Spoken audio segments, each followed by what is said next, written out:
Chapter 2041. Come in. She stared out of the window with a deep gaze. Behind her, the door opened and a doctor with brown hair and blue eyes slowly walked in. He stopped beside her and asked in a deep voice, "Madam Song, are you resting?" "Yes." The doctor immediately apologized tactfully. "I'm really sorry to disturb you." "It's all right." She turned around and smiled elegantly, showing off her red lips, white teeth and bright eyes. "How's it going?" The doctor smiled. "I took the liberty to disturb you because of this matter." "Yes, please go ahead." The doctor said tirelessly. "According to what you said, everything is progressing very quickly. However, because the semen is stored at an ultra-low temperature in a liquid nitrogen tank at -170 degrees Celsius, the chances of a successful pregnancy are extremely low. This depends on the quality of the sperm. Furthermore, the artificial insemination can only be completed by relying on complicated equipment and high-intensity technology." Hearing this, she suddenly became nervous and stared at him. "Are you saying that the chances of success are very low?" "Yes." "How low?" She was so nervous that she no longer had her elegant demeanor. She grabbed the doctor's collar, eager to know how low the chances were. The doctor maintained his good demeanor and comforted her uneasiness. "Madam Song, I can understand how you feel. Please calm down. The success rate is low, but it's not as difficult as you think. It's about 40%. In other words, the chances of me conceiving a child are only 40%. She widened her eyes, somewhat unable to accept this. The doctor nodded and pushed the spectacles on the bridge of his nose before explaining. "In addition, your body is weak. Even if the sperm enters your body, it won't be able to complete the union. In other words, part of the reason for such a low success rate is because of your weak body." She bit her lower lip hard. "Fortunately, this gentleman's sperm is very good and is in good condition. However, I'd like to ask if Madam Song can accept IVFET if there's really no conditions." IVFET. Embryo transfer. She had never heard of it before. The reason she knew about artificial insemination was mainly because Muyaja had planned to use this technology 7 years ago to select an excellent surrogate mother to give birth to a child through artificial insemination. Yoon Shirshir was selected at that time, but the report stated that she was not suitable for artificial insemination, and the success rate was very low. Song Enya was very surprised when she learned about this. Not long ago, he suddenly remembered this matter. Thus, for some unknown reason, he wanted to stake everything on this one throw and bet all of his chips on this. IVF, though? She did not know. IVFET is also known as test tube baby in your country. To put it simply, it means to take the eggs and sperm out of the body and let them complete the fertilization process in an artificially controlled environment outside the body. Once the fertilization process is successful, the early embryos will be transplanted into your uterus, and the child will be conceived in your uterus. However, there is one thing that I need your opinion on. IVF is very painful, even more painful than artificial insemination. Are you willing to try it? What's the success rate? Chapter 2042. 99%? Song Enya's heart skipped a beat. She turned around and looked out of the window with a complicated gaze. She did not care how painful the so-called pain was. Now that she had her own way, no matter how painful it was, she had to do it without hesitation. Moreover, the doctor said that the success rate was very high. 99% was enough. She turned around and asked, "How long will IVF take?" "It'll take a certain amount of time." "How long is a certain amount of time?" she asked nervously. "I don't have much time." "It'll take at least half a month." "Do it immediately. As soon as possible." "Okay, Madam Song. Please don't be anxious. We'll do it as soon as possible." With that, the doctor left in a hurry. Bang! The door closed softly. Song Enya fell onto the sofa as if she had lost all her strength and looked blankly at the ceiling. She did not know how many connections and assets she had used to rush to America this time. She even secretly stole 8 figures from Song Yunchi's account behind the back of the Song family. 8 figures. The price of artificial insemination was much higher than she had imagined. That day, Muyaja's indifference made her feel disheartened. She knew very well that this man was disappointed in her. She had also forced herself to give up, to let go, to stop chasing after him. However, She suddenly realized that this man had unknowingly become her whole world. If she were to leave him, her world would instantly become dark and hopeless. What was frustrating was that even though she hated him a lot, she really could not leave him. Therefore, she took an unconventional approach and came up with this idea. She planned to use artificial insemination to secretly get pregnant with his child behind his back. She thought that Yoon Shirshir had made use of the child to gain his favor, so why should she not use such a method too? The status of a mother in a wealthy family always depended on her child. With Yoon Shirshir's status, she was not worthy of it. However, she was worthy of the Mu family. Yoon Shirshir must have used the two children to tie Brother Mu's heart, so why should she not do the same? If she was pregnant with Brother Mu's child, he would definitely not blame her or abandon her. The child would become a deep bond between them. Even if Brother Mu was cruel and resolute, she would have a child with him. Even if she did not have Brother Mu, she would still have spiritual sustenance. Moreover, no matter how ruthless he would never ignore her. Brother Mu might not care about his own flesh and blood, but the Mu family should, right? Which rich and powerful family didn't value inheritance? She would not force it. Even if she had to marry Brother Mu and become his concubine, she had her reasons now. In the future there would be plenty of time. She didn't believe that she couldn't beat Yoon Shirshir. At this thought, she clenched her fists so tightly that her sharp nails dug into her palms. At this moment the Song family was in chaos. Especially Song Yoonchi, when she found out that an 8-figure sum of money in her account evaporated overnight. She was so anxious that her head hurt. There was no need to investigate to know who had moved the money. Other than his father, Song Enya was the only one who knew his account password. Now she had also disappeared without a trace. If it wasn't her, who could it be? What a disappointing fellow. Where did he go? Chapter 2043. Song Enya was very ruthless. She was worried that her whereabouts would be exposed to Muyaja sooner or later. Hence, she did not inform anyone. Song Zhengguo was so angry that his blood pressure rose sharply, and he almost had a stroke. When he learned that his daughter had disappeared overnight, he was so angry that he scolded Jiang Qiming harshly.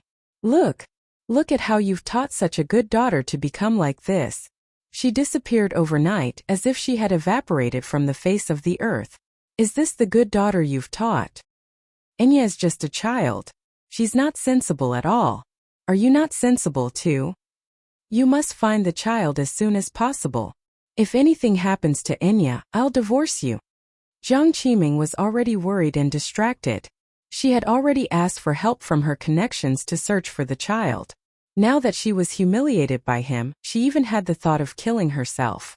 He actually dared to say something like, divorce. Besides, was she really the only one responsible for Song Enya's current state? In the entire Song family, he was clearly the one who doted on his daughter the most. He took a large part of the responsibility for Enya's current state.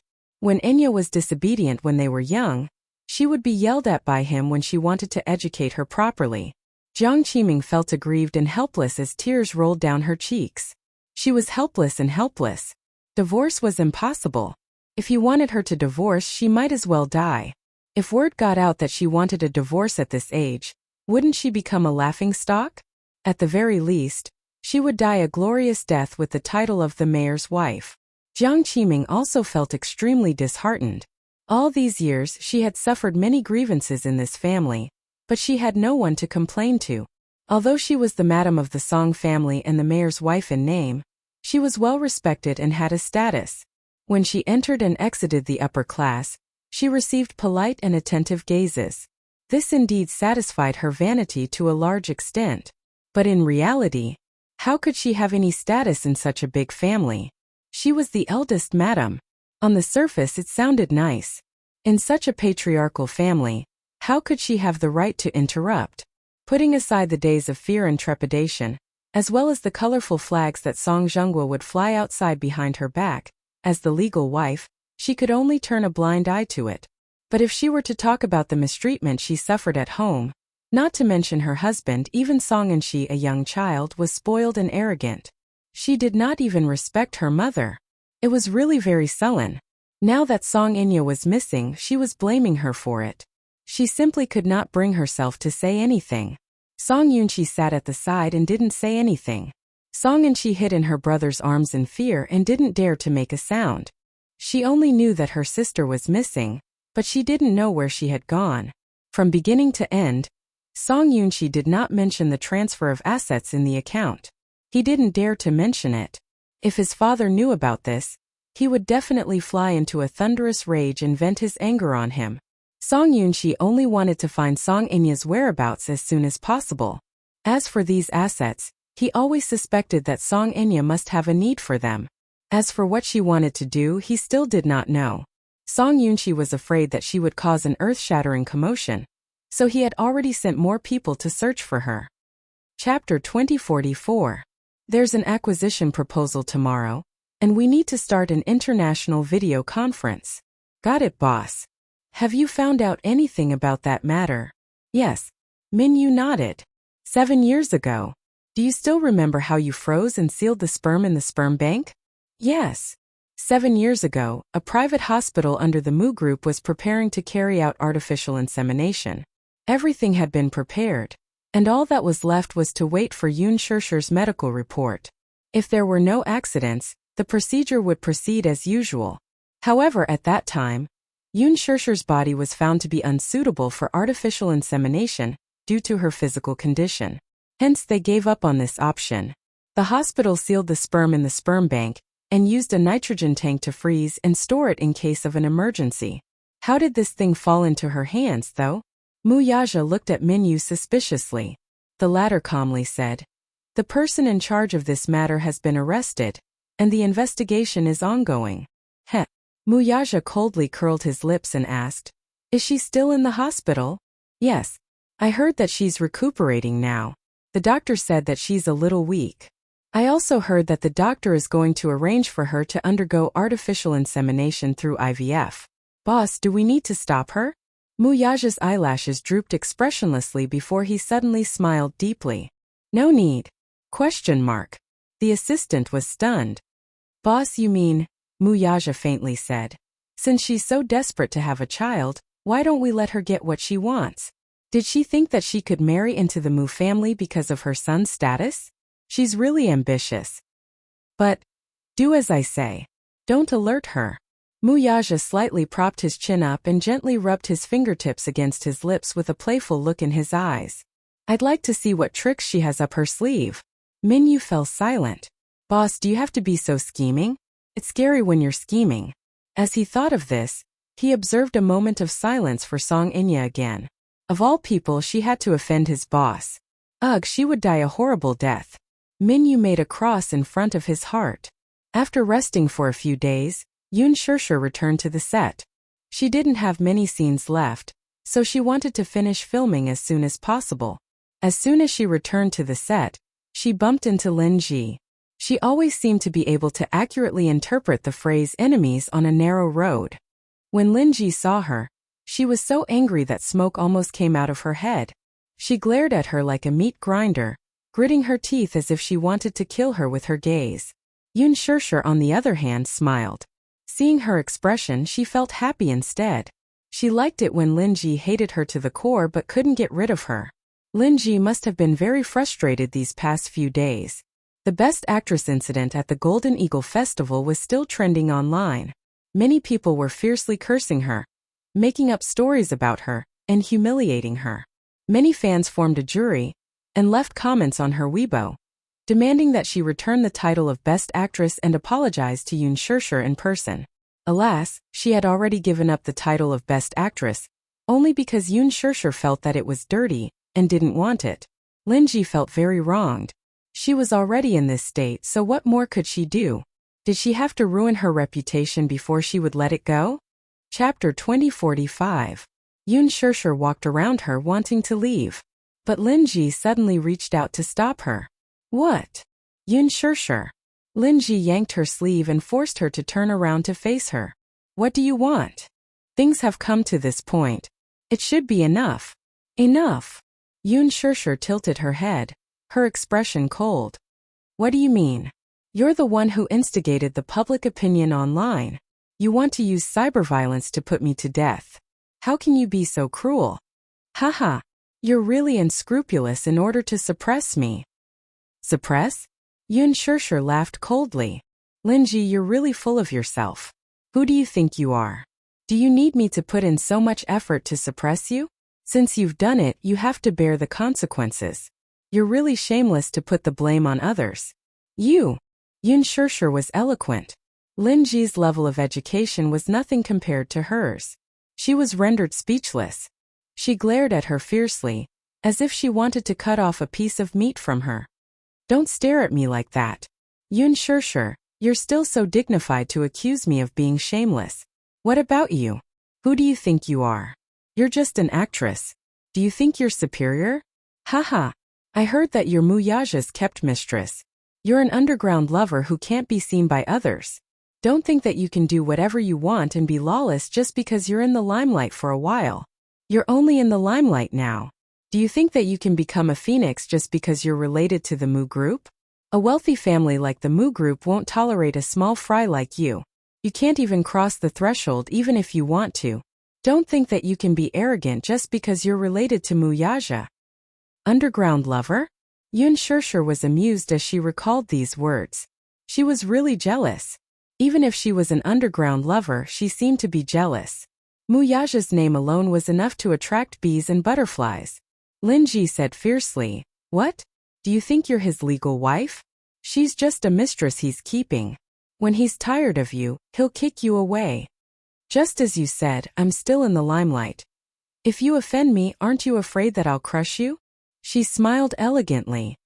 Besides, I'm not a secret lover. If she's not his secret lover, could she be his wife?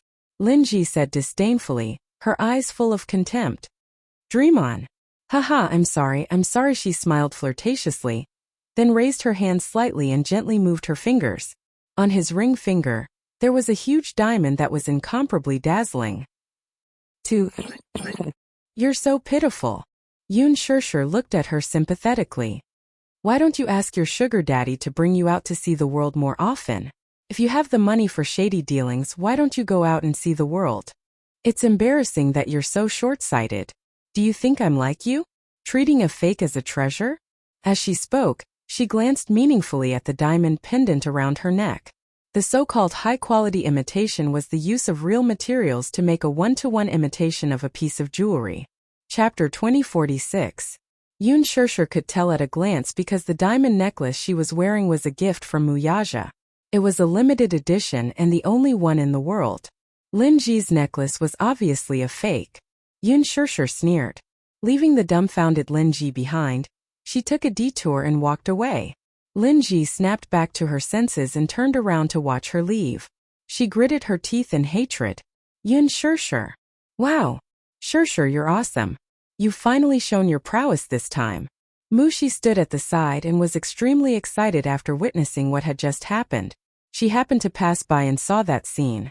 She wanted to go up and help, but seeing how Yun Shirshir made Linji tremble in anger with just a few words, she felt relieved. Shirshir, you don't know how ostentatious Linji was in the production team after she came back from Sea City. Those people in the production team were praising and flattering her. I felt angry when I saw it. You don't know how detestable she is. Alright, don't be angry anymore. Of course I'm not angry. Her. The second day after she came back, Huan Yu dealt with her. She's now a laughingstock in the production team. On the surface, they seem to be respectful, but who knows how they're laughing at her behind her back. You see, the moment you came back, she came looking for you aggressively. In the end, you gave her the cold shoulder. I think she's about to go crazy from anger. Haha. Mushi was elated. When dealing with people like Linji, there was no need to be polite or give face. Yun Shirshir suddenly asked, "Where's Huajin?" Huajin. She shook her head blankly. I haven't seen him in the production team these past few days. I think he's sick and needs to rest. Oh, he's probably still in the hospital. She suddenly recalled the scene that day. Linshua, that arrogant woman. Yun Shirshir suddenly felt sorry for Huajin. Mushi looked at her in a daze and asked curiously, Shirshir, what's wrong with you? You're thinking about something. No. Yun Shirshir smiled and said, I'm going to do my makeup. There are still 2 more scenes. Yes. You don't have many scenes left. You'll probably be done in a few days. Yoon Shirshir went to the dressing room to get ready. She changed her clothes and put on makeup. She had been resting at home for the past few days and went through the rest of the script. Because she was very familiar with it and her performance was on point, she basically passed it in one take. After that, Mushi and Yoon Shirshir chatted and laughed as they made their way to the parking lot. The parking lot of the film city was very big, but there were not many streetlights, so the light was dim. Yoon Shirshir was in the midst of joking with her assistant when she suddenly saw a stretch limousine slowly driving toward them from a distance. At first, they did not pay much attention to it. It was only when the limousine drove toward them and stopped in front of them that Yoon Shirshir reacted abruptly. After the limousine came to a steady stop, the door opened and a few men in black alighted. They eyed them covetously. Mushi immediately raised her guard and looked at them warily. She asked coldly, "Why are you stopping the car here? Who are you?" "Yoon Shirshir." A woman's cold voice came from the limousine. Yoon Shirshir looked in the direction of the voice and saw an elegantly dressed woman alighting from the car with the help of someone. She recognized the woman in front of her at a glance. Mushumin. Chapter 2047. Hee hee. How have you been? Mushumin sneered and took a few steps toward her. However, Mushi realized that this woman's legs seemed to be sluggish, as if she had suffered some injury, for it was strenuous for her to walk. Yoon Shirshir suddenly recalled that, on the day of the engagement ceremony, Mushumin had come to the scene to provoke her. In the end, she was beaten to a pulp by Gong Jie's men. She had probably never suffered such humiliation in her life, so she must be bearing a grudge against her. Now she had brought people here to cause trouble. They were probably here to get back the face they had lost on the day of the engagement ceremony. Now they had the advantage of numbers and were aggressive. It was obvious that they were not here with good intentions. Mushi panicked. She pulled Yoon Shirshir and retreated a few steps as she glared at them warily. "What are you guys trying to do?" Mushumin smiled maliciously and did not want to say anything more to her. He waved his hand and said in a chilling tone, "Teach her a lesson. Teach her a lesson." As soon as he said that, a few men in black behind him immediately walked toward Yoon Shirshir and Mushi. Mushi screamed in fright. Judging from their stance, they were obviously going to lay a hand on them. Oh God! Who exactly is this woman? Mushi did not recognize where this woman came from, but the men in black behind her looked like real weapons. If they were to really lay a hand on them, breaking a few ribs would be considered a small matter. Mushi said indignantly, "This is the film studio. There are so many media reporters here. Don't you think it's shameful for you to be violent toward two weak women in public?" "Weak women? Heh." Mushumin looked at Yoon Shirshir. "I think you're the reincarnation of a vixen. I don't know what sorcery you used to charm that lad. If I don't teach you a lesson today, I think you won't know the immensity of heaven and earth." Yoon Shirshir, however, was strangely calm. "Are you here to teach me a lesson? Does Muyaja know about this?" "Shut up. Don't use that B** star to pressure me. Why? In terms of seniority, I'm his elder. Do you think I have to care about that lad's face when I teach a B** lesson?" Yoon Shirshir said. "You can't say that. What have I done to offend you that you have to make things difficult for me?" Knowing that she was stalling for time, Mushumin waved his hand and gave his order. "You have a sharp tongue." As soon as the order was given, a group of men in black walked towards them. These were Mushumin's personal bodyguards, and each of them was an elite. Naturally, their attacks were thunderous. Yoon Shirshir only felt a gust of wind sweep past her. Unknowingly, a fully armed man appeared beside her and shielded her with his hands, blocking that aggressive slap. Mushumin was stunned. The night was too dark for her to see clearly where this man came from. His skills were swift and fierce, but judging from his posture, he was well trained and seemed to be a special mercenary. Chapter 2048. Mushumin was frightened by the sudden appearance of several well-trained bodyguards. She was so shocked that she took a few steps back and cried out in panic. A few of the bodyguards at the side reached out and shielded her behind them. She only calmed down a little because there were people protecting her. She snorted coldly. She recognized at a glance who these black-clothed bodyguards who suddenly rushed out were. Muyaja had a team of well-trained bodyguards. These bodyguards were mostly made up of outstanding mercenaries. Among them, there were even some outstanding ones who were soldiers who had retired from the battlefront. They were all warriors who had walked out from under the muzzle of a gun. They had experienced all kinds of cruel battlefields, big and small. They were brave and resourceful. Some of them even had military ranks and were born heroes.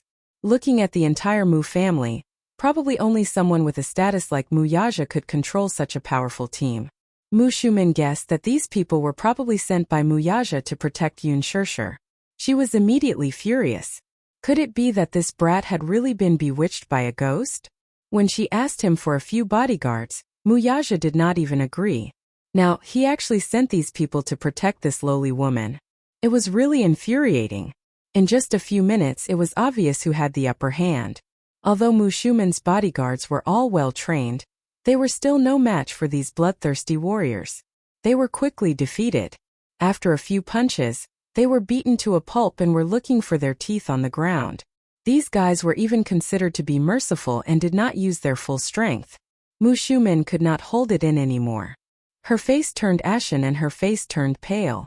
She immediately shouted angrily, "How dare you? How dare you do that? Do you know who I am? How dare you touch my people?" However, no one paid any attention to her stern questioning. Mu Shumin could not take it anymore. She cursed hysterically. "Are you crazy? Don't you have eyes? I told you to stop. Didn't you hear me?" Just as she finished speaking, one of her most valued bodyguards was sent flying with a kick. He fell beside her and was kicked in the ribs. He rolled on the ground in pain. The other party was tall and strong, with an average height of 1.88 centimeters. Coupled with the hard leather shoes on their feet, such a strong force was bound to break a few ribs. Mu Shumin did not expect such a turn of events and screamed in shock. "How dare you? Are you all crazy? Are you guys crazy? I'm Yaja's aunt. All of you stop." Mu Mushi, who was standing beside Yun Shirshir, was shocked by her words. Because she was not. Yun Shirshir had Mu Yaja's support, but she did not have a big shot to take care of her. How could she dare to offend her? She could not afford to offend her. A man in black from the other party stared at her with a sharp gaze. A cold glint flashed across his eyes. He was unusually fierce, like a beast eyeing its prey. His aura was terrifying. Mu Shumin was so frightened that she retreated to the side of the car. She trembled in fear from the man's terrifying aura. Chapter 2049. Although his attitude was still respectful, the meaning of his words was already very clear. Mu Shumin's face turned pale as she glared hatefully at Yun Shirshir, who was standing behind him to protect her. She only saw the latter standing expressionlessly at the same spot and looking at her calmly. This only made her feel even more resentful. When she heard what he said, she gritted her teeth. This brat's soul had been stolen by this woman. She was his elder. For the sake of a despicable woman, he dared to go against her and beat up her men. She was furious. However, now that the other party's men were all present, she knew very well that, at least for today, she would not be able to do anything to Yun Shirshir. Ever since the incident at the engagement ceremony, she had been recuperating for almost a month. Now, her injuries had not healed and she had broken a few bones. Even walking a few steps was difficult for her. After returning to the Mu residence, the more she thought about it, the angrier she became. Hence, she was determined to teach this arrogant woman a lesson. Mu Shumin had mentioned this to Mu Linfeng, but Mu Linfeng had chastised her. "Are you crazy? Don't you know Yun Shirshir's identity? Her younger brother is the chief commander of Hurricane Group, Gong Jia. Do you know the family behind Hurricane Group? That's the Gong family. If you want to go against her, you're going against the Gong family. If you do anything to Yun Shirshir, the Gong family will not sit back and do nothing." The Gong family? Mu Shumin clearly knew very little about Gong Jia. Mu Linfeng sneered. "If you'd put in more effort, you wouldn't have been led by the nose by that brat." Mu Shumin was indignant. The engagement ceremony was an accident. If she had brought enough men with her, she would not have been afraid of the Gong family. However, she was more or less in awe of Mu Linfeng's words. During those few days she lay down to recuperate. However, the more she thought about it, the angrier she became. The Gong family actually dared to cause trouble in the Mu family's territory. If this were to spread, how many people would laugh at her? Mu Shumin could not take this lying down. Hence, when she heard that Yun Shirshir had been filming for the past few days, she gathered a group of men and was determined to show her authority as an elder. She would never acknowledge Yun Shirshir as her niece-in-law. Look, she had not even stepped into the Mu family's doorstep, but she was already so arrogant. How could she tolerate it? They hadn't even officially married into the family, yet he was already giving her such a big face. He didn't take her seriously at all. What would happen if she let her niece into the family? She could not make any decisions on Muyaja's side. She could only watch as Yun Shirshir was spoiled by that disappointing nephew of hers. How could she tolerate it when she was so arrogant? However, at this moment she was once again rebuffed. If Mu Shumin did not care about her reputation and the men protecting Yun Shirshir, she would have lost control and rushed forward to give her a few slaps. Good. Good. Haha, Yun Shirshir, you're really something. Mu Shumin could not take it anymore and cursed a few more times. Chapter 2050. Aunt Shumin, have you recovered from your injuries?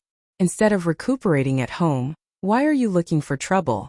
I advise you to hurry up and leave. Don't make a fool of yourself here. Don't call me aunt. I won't acknowledge you as my niece-in-law. Don't even think about it. Mu Shumin was aggressive and determined to give her the greatest humiliation. Alas, Yun Shirshir did not buy it. With a smile she said, I'm calling you auntie on account of you being Yaja's aunt, so I'm giving you face. You can't blame me for not giving you face, can you? After pausing for a moment, she smiled arrogantly. Coincidentally, I don't want to acknowledge you as my aunt either. Calling you that makes me uncomfortable. You. Mu Shumin gritted her teeth in anger. But this young lady had a sharp tongue. Let me advise you. Don't embarrass yourself here and don't be an eyesore to me. Mu Shumin was so angry that she could not calm down. Her chest throbbed with pain. She waved her hand and ordered, Humph, let's go. Yun Shirshir, don't be too smug. Don't think that you can do whatever you want just because you have that rascal protecting you. I'm warning you. The Mu family is not a place where you can step into as you wish. With me around, don't think that day will come. Humph. With that, Mu Shumin got into the car angrily. The car started and sped off. Yun Shirshir sneered as she watched the car leave. After it was far away, the smile on her face froze and her breathing became uneven. Mu Shumin was so angry that she almost had a heart attack. How could she not be angry? This was not the first time she was scolded, but this time she endured it. Yun Shirshir turned around and smiled gratefully at the bodyguard beside her. Thank you. You're welcome. It's Chairman Mu's orders to protect you. We're just following orders. Still, I have to express my gratitude. Yun Shirshir smiled and asked, Where did you guys come from?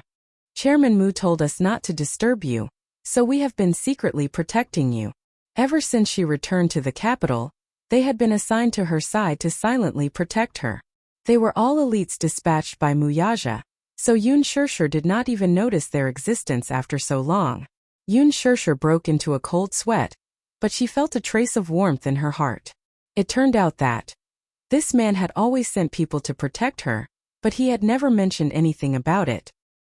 He had always been like this, always remaining calm and collected. He only did things silently without saying anything. Mu Shi, on the other hand, was so envious that she whispered, Shirshir, I'm so envious of you. Theo Mu dotes on you so much. I didn't even know that he sent so many bodyguards to protect you. Just now it really scared me. With so many people, I thought we were going to be in trouble. Our ribs would definitely be broken by those people sent by that old woman. Old woman. Yun Shirshir smiled. Now that she's gone, you know how to be fierce with your mouth? I can't help it. I'm just a small figure like an ant. I don't dare to be so loud in front of that big shot. I'll definitely be crushed to death by her finger. Mu Shi pouted aggrievedly. If I had Chairman Mu's protection like you, I'd definitely be like a crab and walk sideways. Crab? What kind of adjective was that? Yun Shirshir did not know whether to laugh or cry. Enough. Don't sulk. It's getting late. Let's go back. Chapter 2051. When Mu Shumin returned to the Mu residence, She coincidentally bumped into Mu Yanqing, who was visiting old Master Mu. In the living room, she was sitting on the sofa with a livid expression. She was so angry that she swept the tea set on the coffee table to the floor. Rip! The teacup shattered and tea splattered everywhere. Mu Yanqing had just come downstairs when he saw her flushed with anger. He could not help feeling puzzled. "Auntie, what's wrong? Who was the one who made you suffer so much? Who else could it be? Isn't it that B*****? She was so furious that she did not choose her words carefully. When Mu Yanqing heard this, he quietly scanned his surroundings. The servants at the side immediately retreated with their heads down. When only Mu Yanqing and Mu Shumin were left in the spacious living room, Mu Yanqing sat down beside her and gently caressed her back as he coaxed. "Auntie, don't be angry anymore. Tell me what's wrong, Auntie? What's the use of telling you? Can you stand up for me? Can you help me teach her a lesson? You can't even beat that rascal Yaja, so what's there to talk about?" Mu Shumin hated him for being a disappointment. Now that she was in a fit of anger, it was inevitable that her tone would be unpleasant when she spoke to Mu Yanqing. Her words were as if they were poisoned. Mu Yanqing's face alternated between green and white at her words, but he could not refute her. Expressionlessly, he took a deep breath, clenched his fists, and gritted his teeth to suppress his grievances. "If I want to fight with second brother, I need to have the right to do so. Now that second brother is the head of the Mu family, he has a high position and authority. How can I compare to him?" Mu Shumin was so angry that she could not speak. After a long while, she took a deep breath and said calmly, "Today, I went to look for that woman." "Oh."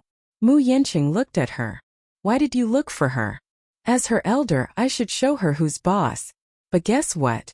Your second brother sent a group of people to protect her in secret, and beat up my men until their faces were swollen." The more he spoke, the angrier he became. "Auntie, don't be angry. Why do you care about that bitch? Don't lower yourself to her level. What are you doing? Now that she's relying on your second brother's protection, she's almost riding on my head. How can I not be angry? She doesn't put me in her eyes at all. She deserves to die 1,000 times over." Mu Yanqing smiled with a sinister look in his eyes, as if he was scheming something.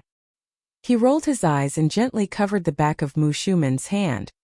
He suddenly said, "Aunt, look at second brother. Ever since he became the Mujia's lord, his temper has become more and more arrogant. This was not a good sign. As the Mujia's lord, he should take care of the family's righteousness. But look at him, second brother, for a woman he made the whole Mujia into a mess. All the elders in the family had opinions about him. With how he handled things, how could they be assured to hand over the position of lord to him? I really don't understand why Grandpa insisted on giving him the position. In my opinion, second brother is really too disappointing." Mu Yanqing had long coveted the position of lord of the Mu family. Among the younger generation, Mu Yaja was the leader. Whether it was in terms of ability or talent in business at a young age, he had extraordinary courage and was quite a leader. Chapter 2052. Mu Yanqing, on the other hand, was different. Although he was not as good as Mu Yaja, the ambition in his bones was quite big. Since ancient times, no one could resist the charm of power. Once one had a taste of being able to call the wind and summon the rain and see those powerful people bow down to him, he could not stop even if he wanted to. Who didn't want to reach the peak and become strong? Although the Mu family was not a royal family, such a family was similar to the royal family in ancient times. Therefore, Mu Yanqing had been competing with Mu Yaja since he was young. However, in terms of ability, he was always suppressed by Mu Yaja. Moreover, at that time, Mu Linfeng saw that Mu Yanqing was a disappointment, so he abandoned him and supported Mu Yaja to take the throne. The inner circle of the family also thought highly of Mu Yaja, this outstanding junior, and did not have any complaints. Mu Yanqing also wanted to give up at first. However, ever since Yun Shishir's appearance, the situation had changed. Now, the inner circle of the family was not united, and their opinions were not unified. Some elders thought that no matter who Mu Yaja married, they would not have any opinions. After all, as long as he could manage the Mu group well, it did not matter what kind of woman Mu Yaja married. In the entire capital, in terms of qualifications, no other family was comparable to the Mu family, so they let him be. However, Some people thought that a woman like Yun Shirshir would be a demoness in ancient times. If Muyaja put all his attention on such a woman, something would happen sooner or later. In ancient times there was a saying, Bobeasai's smile, the beacon fire teasing the feudal lords. It was hard to guarantee that such a ridiculous thing would not happen again. Not to mention other things, after Muyaja took the throne, he immediately replaced all the spies that Mu Linfeng had planted around him. Once the monarch took the throne, the officials around him would naturally be replaced as well. Just this point alone was enough to make Mu Linfeng upset. The outstanding chess piece that he had painstakingly cultivated had actually started to talk to himself and not listen to his orders. This made him feel an unprecedented sense of crisis. This gave Mu Yanqing an opening. Mu Linfeng was thoroughly disappointed in Muyaja now. He began to shift his focus to Mu Yanqing, hoping that the latter would work harder and help him rise to the top. Mu Linfeng had a strong desire for control. Perhaps this was a trait in the Mu family's bloodline. He wanted a family head who was obedient and sensible, no matter how capable he was. However, Muyaja's current actions caused him to feel deeply worried. When Mu Shumen heard this, a thought flashed through his mind. Unlike Muyaja, Mu Yanqing had always listened to her. Unlike Muyaja, that rascal, he would immediately give her a hard time whenever her words were sharp. Although Mu Yanqing was arrogant on the outside, he was very respectful to the elders in the family. Compared to Muyaja, she felt more at ease with Mu Yanqing as the family head. Mu Shumen turned her head, and their eyes met briefly. Suddenly she said, Aunt is thinking that compared to Muyaja, you might be more suitable to be the family head. Your second brother is definitely worrisome and extremely self-centered. After he became the family head, he didn't care about the family's feelings at all. He gets whatever he wants and is lawless. You must know that the Mu family is so big that he can't do whatever he wants. Mu Shumen spoke her mind. The grievances that she had been suppressing for so long were finally vented out regardless of the consequences. Chapter 2053. It seemed that his aunt's dissatisfaction with his second brother had reached its peak. To him, this was a once-in-a-lifetime opportunity. Why not take advantage of this opportunity to push Muyaja down from the position of the family head? He was laughing in his heart, but there was a hint of bitterness on his face. Suddenly he frowned and sighed. I also want to. It's not that I covet the little bit of power after becoming the family head. The main thing is that I'm really disappointed in my second brother. So what if the Mu family is powerful? If he marries a broken shoe into the family, who knows how many people will laugh at him? The Mu family's century-old reputation can't be ruined in his hands. If it were me, I would definitely obediently follow my second uncle's arrangements and marry someone of equal social status to win back the family's reputation. He had the intention to gain Mu Shumen's favor. When Mu Shumen heard this, she felt gratified. If Muyaja had the slightest bit of obedience from Mu Yanqing, she would not have to suffer so much. Before she could say anything, Mu Yanqing suddenly shook his head and said, What a pity! I'm just a concubine's son. And my second brother is the legitimate son. It's only right for him to take that position, but what about me? Even if I'm hot-blooded, I can't compare to the noble blood flowing in his body. I think there's no hope for me. As he said this, Mu Yanqing lowered his head in loneliness, and his face was full of disappointment. When Mu Shumen heard this, she felt a little heartache. Immediately she expressed her dissatisfaction. What legitimate son or concubine's son? We're all of the Mu family's blood. So isn't it the same no matter who becomes the family head? Don't belittle yourself too much. Aunt, I'm not belittling myself, but what did those elders say at that time? They said that my second brother's ability is extraordinary, and he's the legitimate son. Since ancient times, whether it's the royal family or a big family, it's always the legitimate son who inherits the family. What about me? It's a pity that I don't have my second brother's fortune, sigh. She let out a long sigh, which made Mu Shumen feel very uncomfortable. Andy, look. Second brother doesn't even put you and second uncle in his eyes. Not only did he replace all of your people with his own people, in this Mu group, how many words can you and second uncle say now? They didn't even look at the shareholders' proposal and directly rejected it. They didn't give them any face at all. It doesn't make sense. I really feel sorry for you. What's the difference between second brother and an ingrate? As he said that, he slammed his fist on the coffee table. Bang! He sounded indignant. Preposterous. The more Mu Yanqing added fuel to the fire, the more indignant Mu Shumen felt. It would have been better if he had not said that. Now that he mentioned this matter, Mu Shumen was so angry that he could not control himself. Your second uncle and I are to blame for being blind back then. I actually thought he was the most suitable candidate for the position of patriarch. It's all my fault. It's my fault. Mu Yanqing sneered and said, let's wait and see. When he loses the support of the family, let's see what waves he can stir up. Yanqing, you have to work harder.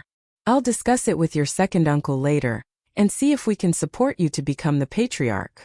Mu Shumen said so. Mu Yanqing was overjoyed. He was pleasantly surprised that Mu Shumen could say such words. What he wanted was Mu Shumen's words. These words were more reassuring than 10 pills of reassurance. Mu Shumen should not be underestimated.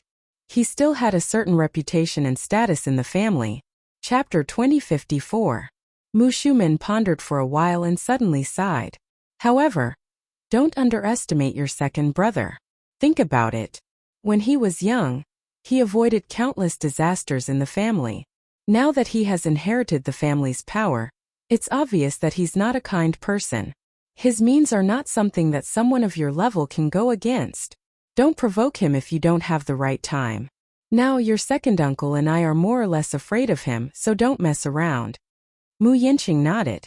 Auntie, you know that I don't like to stir up trouble. What you need to do now is to become stronger than him. Your second uncle and I will start by persuading a few elders in the family. Yanqing, if you do well, your second uncle and I will definitely lend you a helping hand. Mu Yanqing was overjoyed. However, even though he was overjoyed, he still maintained a calm and collected expression. Yes, Yanqing really doesn't deserve Auntie's high regard. However, Yanqing will not let Auntie down and will definitely work hard. If I have the chance to inherit the family's power, I will definitely do my best and make the Mu family stronger. Yanqing, I'm very pleased to hear your words. Mu Shumen smiled, but he also had other thoughts in his heart. What she wanted now was an obedient puppet. She was still hoping to leave the position of the head of the family to her son. Mu Yanqing was sensible and obedient. When the time came when he abdicated, there would definitely be a chance. The two of them remained silent, but each had their own ulterior motives. After half a week of rushing filming, Yun Shishir's scenes were successfully completed by the weekend. On the day of the completion of filming, Hua Jin returned to the capital from Sea City and returned to the set. Yun Shishir's scenes were completed, and the script was more than halfway done. Gu Xiaoyang was in a good mood, so he specially ordered a huge cake to be prepared. That night, he magnanimously booked a large private room in the hotel to celebrate it. Yun Shishir saw that Hua Jin had returned to the set. The stitches on his wound had been removed, and he was just like before. He still had that arrogant attitude as if nothing had changed. The only thing that had changed was that he seemed to be a little colder towards her than before. When he saw her, he nodded slightly and smiled. He didn't talk much. He didn't mention anything about what had happened in the past few days. She originally wanted to show her concern for Lin Shuya. But seeing Hua Jin's distant and indifferent attitude, she dismissed the idea. He seemed to she had changed a lot. He was still indifferent to others. Could it be that he was wary of Lin Shuya, so he kept a distance from her? Yun Shishir was upset. She wholeheartedly wanted to help Hua Jin break away from that circle and Lin Shuya's control. She could tell that Hua Jin hated Lin Shuya from the bottom of his heart and wanted to get rid of her control. However, he was more afraid of her than hate.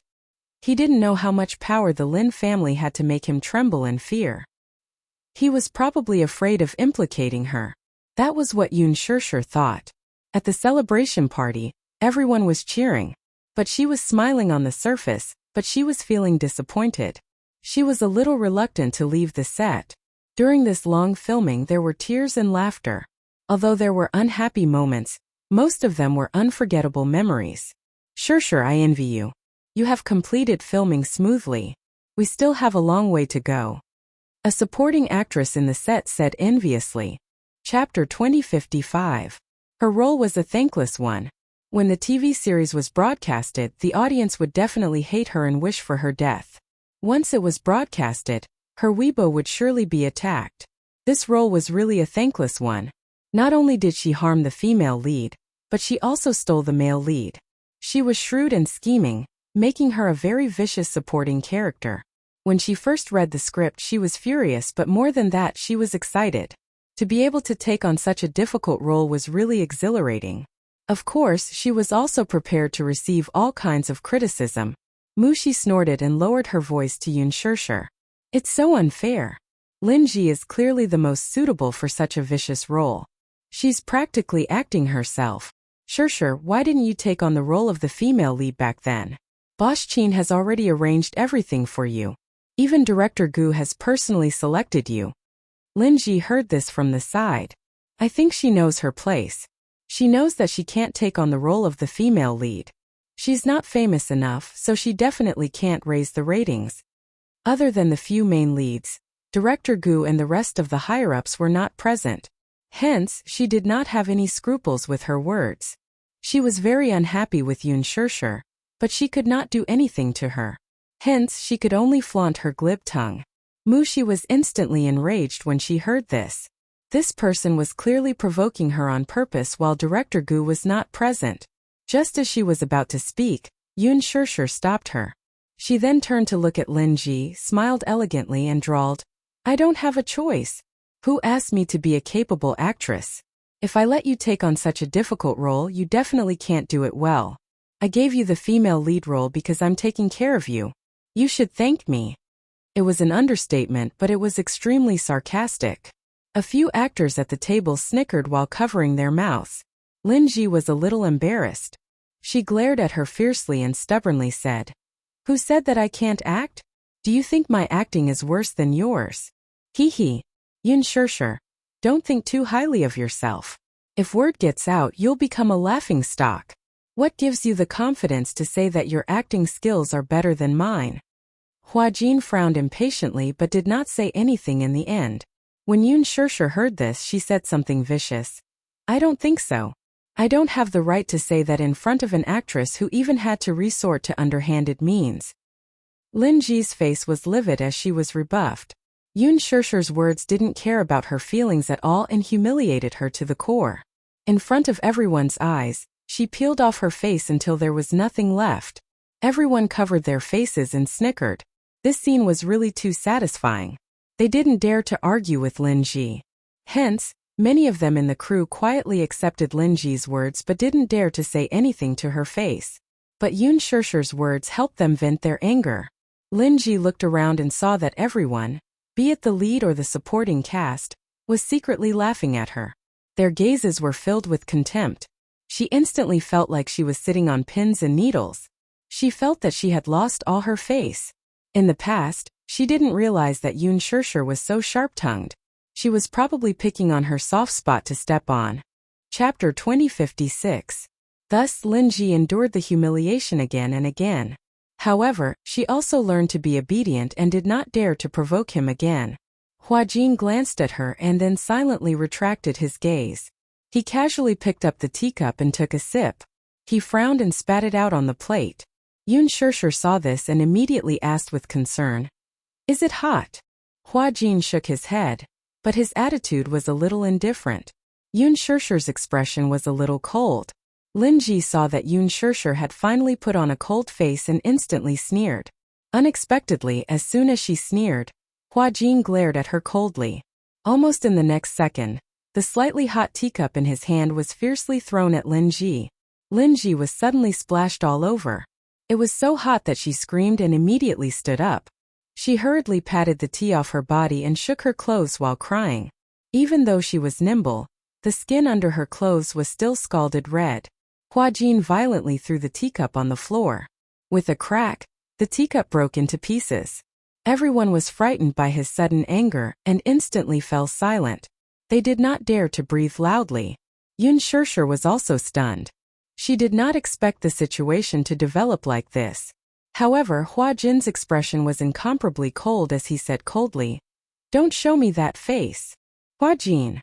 Lin Ji cried pitifully. What are you trying to do? You want to disfigure me, don't you? Disfigure you? Hua Jin laughed contemptuously. If I wanted to, that cup of tea just now would not have just splashed on you. When Lin Ji heard this, she was so shocked that she broke out in a cold sweat. Hua Jin had been merciful just now, but only splashed on her body. If the angle was a little more extreme, it would have splashed on her face. Lin Ji was so angry that her whole body trembled. Fortunately, most of her winter clothes were thick. Even if she was scalded a little, it was not to the extent of blisters. If it had been summer, then her chest would have been ruined. In the future, no matter what event she attended, she would basically say goodbye to the sexy gown. However, being splashed with tea in public was a great humiliation. Lin Ji bit her lip, tears welling up in her eyes. She choked on her sobs. Why are you doing this to me? What did she say wrong? She didn't even say anything. All she did was unconsciously sneer. She was just watching a joke, yet she was treated like this. However, Hua Jin's lips curled into a mocking smile. His eyes were filled with flirtatious feelings. No reason. I just don't like you. You? What did he mean by not being pleasing to the eye? He changed his appearance to protect Yun Shirshir. On what basis? Why did she have so many people protecting and doting on her? Lin Ji was so angry that she was at a loss for words.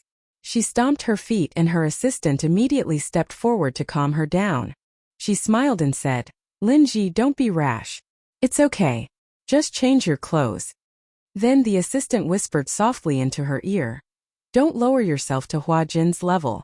You can't win against him. I've taken a look. It's not a big deal. It's just a wet shirt. Just change. There's no need to have a direct confrontation with Hua Jin because of this. This person is not Yun Shirshir. It's not good to offend him. Lin Ji also listened to her. She wiped the tears from the corners of her eyes, turned around, and followed the assistant to the bathroom. Chapter 2057. 10 minutes later, Lin Ji returned in a new set of clothes, but she did not look too good. Several producers, executives, and Director Gu arrived one after another. With these big shots holding the fort, Hua Jin restrained himself. He knew how to judge the situation, and so did Lin Ji. As if she had not experienced the unpleasant scene earlier, the atmosphere gradually warmed up. After taking a family photo and taking photos with the main cast, the celebration party came to an end. Yun Shirshir and Mu Shi were chatting casually on their way to the parking lot, when a hand suddenly reached out from the darkness and pulled her in after turning a corner. Startled, Mu Shi looked over and saw Hua Jin standing in a corner, holding Yun Shirshir's hand and raising his finger to signal her to keep quiet. Mu Shi, I have something to tell Shirshir. Can you leave us alone? Hua Jin's attitude was still polite. Mu Shi asked for Yun Shirshir's opinion, and when she saw the latter wave her hand, she tactfully left. Yun Shirshir turned to look at Hua Jin, only to see him looking guilty. His eyes were no longer as cold as before, and were now as gentle as water. I'm sorry for making you suffer. Hua Jin, what's wrong with you? You seem to be much colder after coming back from Sea City. Did I get in your way? No. Hearing her say this, Hua Jin's heart ached and he immediately explained, I can only be so cold to you. Is it because of Lin Shuya? Yun Shirshir was suspicious. Hua Jin nodded solemnly and said in a suppressed voice, the production team is now filled with her spies. I can't be too close to you. If she finds out, it will bring you a lot of trouble. I don't care. Yun Shirshir, however, was nonchalant. I only treat you as a younger brother, just like how you treat me as your sister and family. We won't have any ambiguous relationship. She doesn't think so, though. Hua Jin paused and said casually, Shirshir, I'm not worthy of your kindness. Not worth it. Yun Shirshir chuckled. How can a person who is willing to risk his life to save me not be worth it? Hua Jin's heart warmed as he was deeply touched. He took a deep look at her, and a touched expression appeared on his face. Shirshir. She wanted to say something but stopped herself. Hua Jin looked at her with a complicated expression, and then smiled gently. Congratulations on wrapping up. Yes. After the two of them parted ways, Yun Shirshir sat in the car and looked out the window at the constantly passing street scenery, but she felt lost. Mu Shi cautiously asked, What did Hua Jin say to you just now? He didn't say anything. Oh. Mushi was silent for a while before suddenly saying, Hua Jin is actually quite pitiful. Mushi's heart ached. Look. Even though he has a sugar daddy supporting and pampering him, he doesn't even have basic freedom. He is like a canary trapped in a cage, elegant and beautiful. But his body is shackled, lonely and helpless. Yun Shirshir was speechless for a moment, but she did not say anything in the end. It was nearing the end of the year. It was rare for Qinzhou to give her an early holiday. There was still more than half a month to the new year, but she was already prepared to rest. In fact, many gala organizers had sent invitations to Yun Shirshir. It was almost New Year's Day, and seeing how popular the green apple was, the organizers hoped that Yun Shirshir would go on stage to sing the theme song. Chapter 2058. She planned to spend the Lunar New Year with her family, especially the two little buns. She wanted to spend more time with them. Early in the morning, she was suddenly woken up by her phone. Yun Shirshir felt for her phone and answered the call. Gong Jie's charming and sexy voice sounded from the other end. Sister, are you free today? Yun Shirshir immediately woke up. Xiao Jie? You realized that Gong Jie had been coming to China more frequently recently. In Hurricane Group, as the commander, Gong Jie was mainly responsible for all the affairs in the North American market. Therefore, he was very busy most of the time. Moreover, the war market was especially hot recently, and orders were increasing day by day. He spent most of his time on the road to negotiate. The so-called affairs he was responsible for were mostly discussing contracts, orders, and business deals. He wanted to sell the generals and munitions to those who needed them at a high price. The military factories under Hurricane Group were mainly located in remote areas. Some were in China and some were overseas. The military factories in the North American market were mainly in the Americas. After signing the contract and receiving the deposit, Gong Jie led the mercenary team to the cargo ship and escorted it to the destination. This was his main character. Perhaps one day, he was sitting elegantly in the president's office, discussing affairs. The next day, he would fly to the war zone and send the generals and munitions to the battlefront under the rain of bullets. In the past, when he was free, he would go on a vacation. But now it was different. When Gong Jie was free, he would fly back to China and pester Yun Shirshir for a date. Yun Shirshir was very curious about Gong Jie's position. She only knew that he had a company and property under his name, but he did not mention a word about what he did. After she went out, Gong Jie's car was parked at the entrance. He drove a Mercedes-Benz SUV in a low-key manner. The body of the SUV was bulletproof, and the windows were covered with black film. When the windows were closed, no one could see who was sitting inside. She still remembered the last time this guy drove a very flashy convertible sports car. Why was he so low-key this time?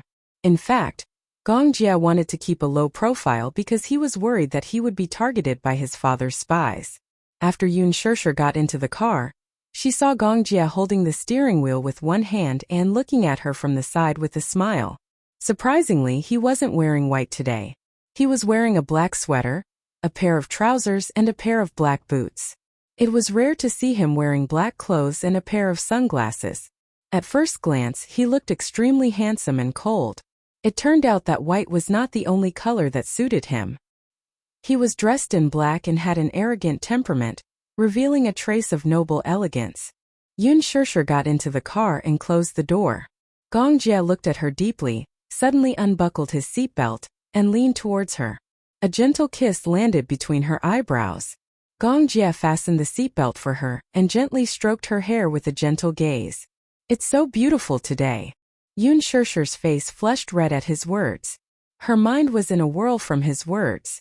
She didn't know why, but although this sentence came from her own brother, it made her feel like a young girl in love, and her heart fluttered. Her heartbeat suddenly sped up a little. Yun Shirshir said angrily, Little Jie, are you trying to make me feel like I'm in the car? Tell me, do you have a favor to ask of me? Chapter 2059. He snorted proudly. You don't like to hear the truth? Yun Shirshir lowered her head and blushed even more. Gong Jie was amused by her bashful look, and couldn't help but reach out to tuck her hair behind her ear. My sister is beautiful. This is an indisputable fact. Whoever dared to deny it would be shot dead by him. All right. Yun Shirshir didn't know whether to laugh or cry. This rascal had been very clingy since he was young.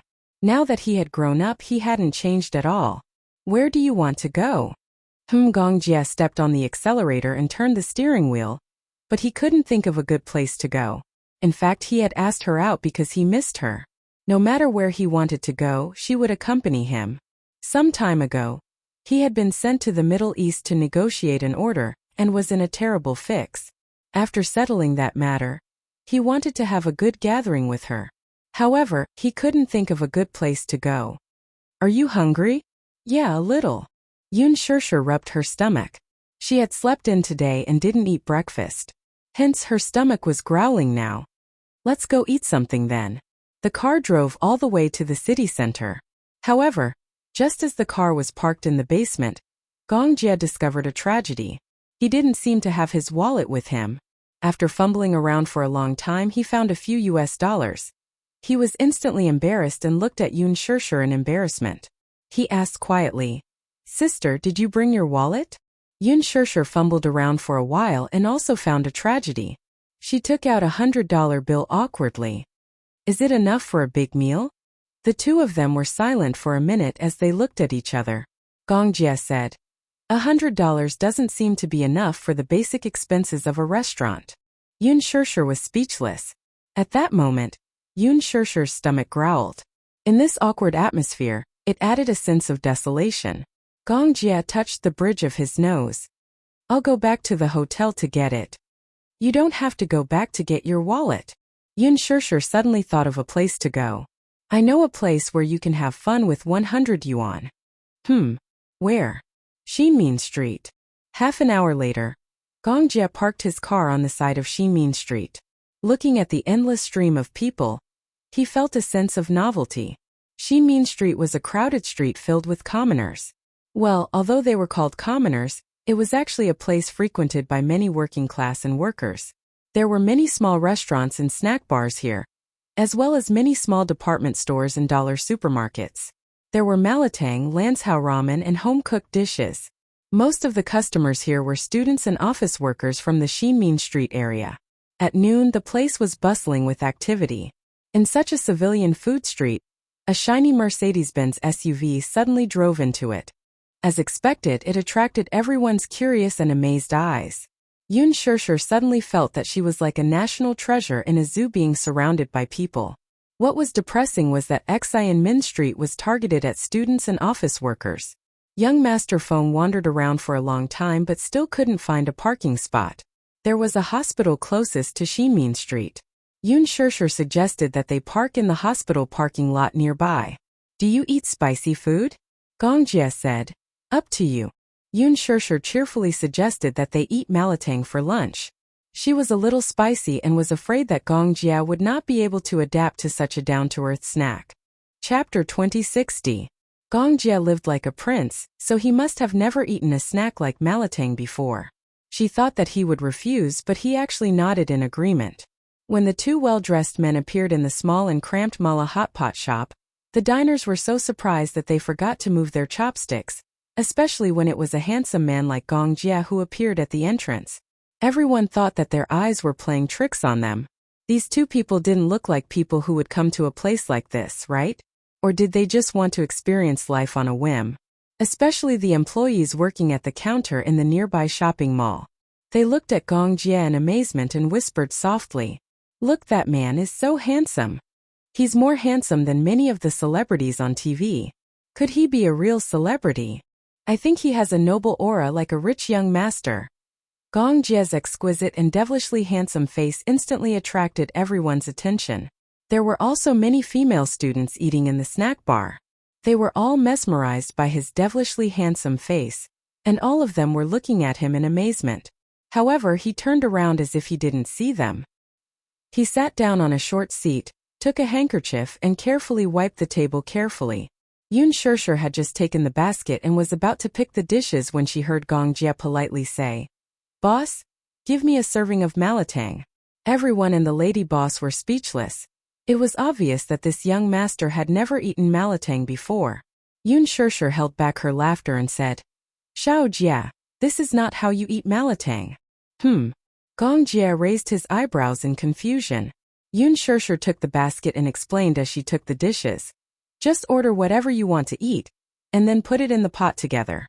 Gong Jia lazily propped up his chin and said coquettishly, order one for me. Do you like everything I order? As long as it's ordered by you, I'll finish it. Everyone looked at Yun Shishir with envy. Yun Shishir instantly felt prickles on her back. It seemed like had she and little Jie been misunderstood as a sweet couple? Yun Shishir shrugged helplessly. She took 2 baskets and glared at Gong Jia from behind. Gong Jia, on the other hand, sat obediently in his seat as his gentle gaze remained fixed on her. At this time 2 little girls walked in from outside the door. They saw the elegant man sitting in the corner. They tugged at each other's sleeves and whispered to each other. Oh my God! So handsome, so handsome. Yun Shishir happened to catch the whispers. She turned her head coolly and saw the 2 girls running over happily. When they reached Gong Jia's side, they wanted to sit down. Gong Jia retracted his gentle gaze and saw someone sitting beside him. His gaze immediately turned cold. There's someone here. Huh. The little girl looked at his face in a daze and didn't understand. Handsome, what did you say? I said get lost. These 3 words were merciless, arrogant, and cold. The 2 girls were instantly petrified. Their hearts were broken. A woman at the side kindly reminded, young lady, this seat is taken. It's this handsome guy's girlfriend. Girlfriend? Gong Jia raised his eyebrows. He was a little surprised that he was misunderstood, but he didn't correct her. Yun Shishir didn't hear this. She took the dishes and handed them to the boss. At this time, Gong Jia was very curious as he fiddled with Yun Shishir's phone. Chapter 2061. There was a passcode on the phone, but even so it was not a problem for him. After cracking the passcode easily, a wallpaper appeared before his eyes. The wallpaper was a photo. In the photo, Yun Shishir and Yu Yu's heads were leaning against each other as they smiled at the camera. Shaoichen naughtily popped his head out to steal the spotlight. Gong Jia suddenly frowned. Selfie. Women seem to like to take selfies. Out of curiosity, he clicked on a selfie app, Facebook. The lens popped up, and his exquisite handsome face appeared on the screen. He curiously clicked on a decoration, and suddenly a cat's nose grew on his face. A few wispy whiskers grew on his head, and 2 cute cat's ears grew on his head. His eyes were instantly enlarged by a circle. His originally arrogant and cold appearance at this moment actually looked very cute in the beauty camera. He fiddled with the app excitedly and imitated Yu Yu's expression. He proudly puffed up his mouth and took a selfie. However, this cute expression was not as natural as Yu Yu's. It was awkward no matter how one looked at it. Gong Jia deleted the selfie and faced the camera again. He pouted and took another selfie. Click. Add more spicy food. The spicier, the better. Yun Shishir's eyes shone as she stared at the bowl of malatang filled with spicy paste. It had been a long time since she had spicy hot pot. Today was going to be a good day. She was determined to let Gong Jia experience the true essence of spicy hot pot. Yun Shishir turned around and walked to her seat. She happened to see Gong Jia imitating Yu Yu and making a V gesture. Gong Jia was caught off guard and put down his phone awkwardly. He was inevitably a little awkward when Yun Shishir saw him acting cute. He cleared his throat uncomfortably and glanced at her. Yun Shishir could not help but laugh. What? Gong Jia was even more embarrassed. He blushed and felt extremely uncomfortable. Nothing. I'm not laughing at you. Then why are you laughing? Yun Shishir held back her laughter. That's because I've never seen such a cool man acting cute. Xiaojia, you're quite a girl at heart. Xiaojia, oh Xiaojia.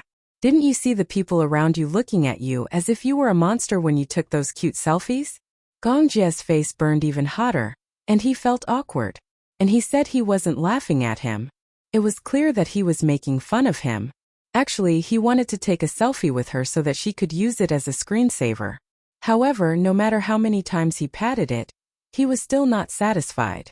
Yun Shishir sat down and suddenly realized something. She narrowed her eyes suspiciously. I remember that my phone has a password. Yes. Gong Jia felt guilty. How did you know my password? Such a simple password. Gong Jia cursed in his heart. If he couldn't even do something like this, how could he be called Gong Jia? Moreover, the password was her birthday. It was so simple that even a pig's nose could crack it. Yun Shirshir was about to snatch her phone back when Gong Jia suddenly retracted his hand. Then, he hugged her shoulder affectionately and his magnetic and languid voice rang in her ear. Come, look at the camera. Yun Shirshir lifted her face in a daze, only to hear a click as the photo froze in place. In the photo, Gong Jia had a devilish smile and a deep gaze. She, on the other hand, had a blank and dazed expression. It was obvious that she was caught off guard. However, Gong Jia felt that her expression was extremely cute. He was satisfied and his lips curled into a charming smile. He finally had a photo of the two of them. He was extremely satisfied. Sister's dazed expression is also beautiful. Chapter 2062. Yun Shirshir was dumbfounded as she watched him skillfully swipe the screen and replace the selfie she had taken with the two little guys. This guy. You're not allowed to change the wallpaper. Or else. Gong Jia raised his eyebrows threateningly. I'll be sad. Yun Shirshir's lips twitched before she smiled and said, Xiao Jia, it's a crime to act cute. Gong Jia was speechless. The boss quickly served the hot and spicy soup. Gong Jia looked down and felt his scalp go numb. He saw kelp, bacon and wingtips in a medium-sized bowl. What made him gasp was that Yun Shirshir had filled it with spicy food for him. From afar it looked fiery red and looked very spicy.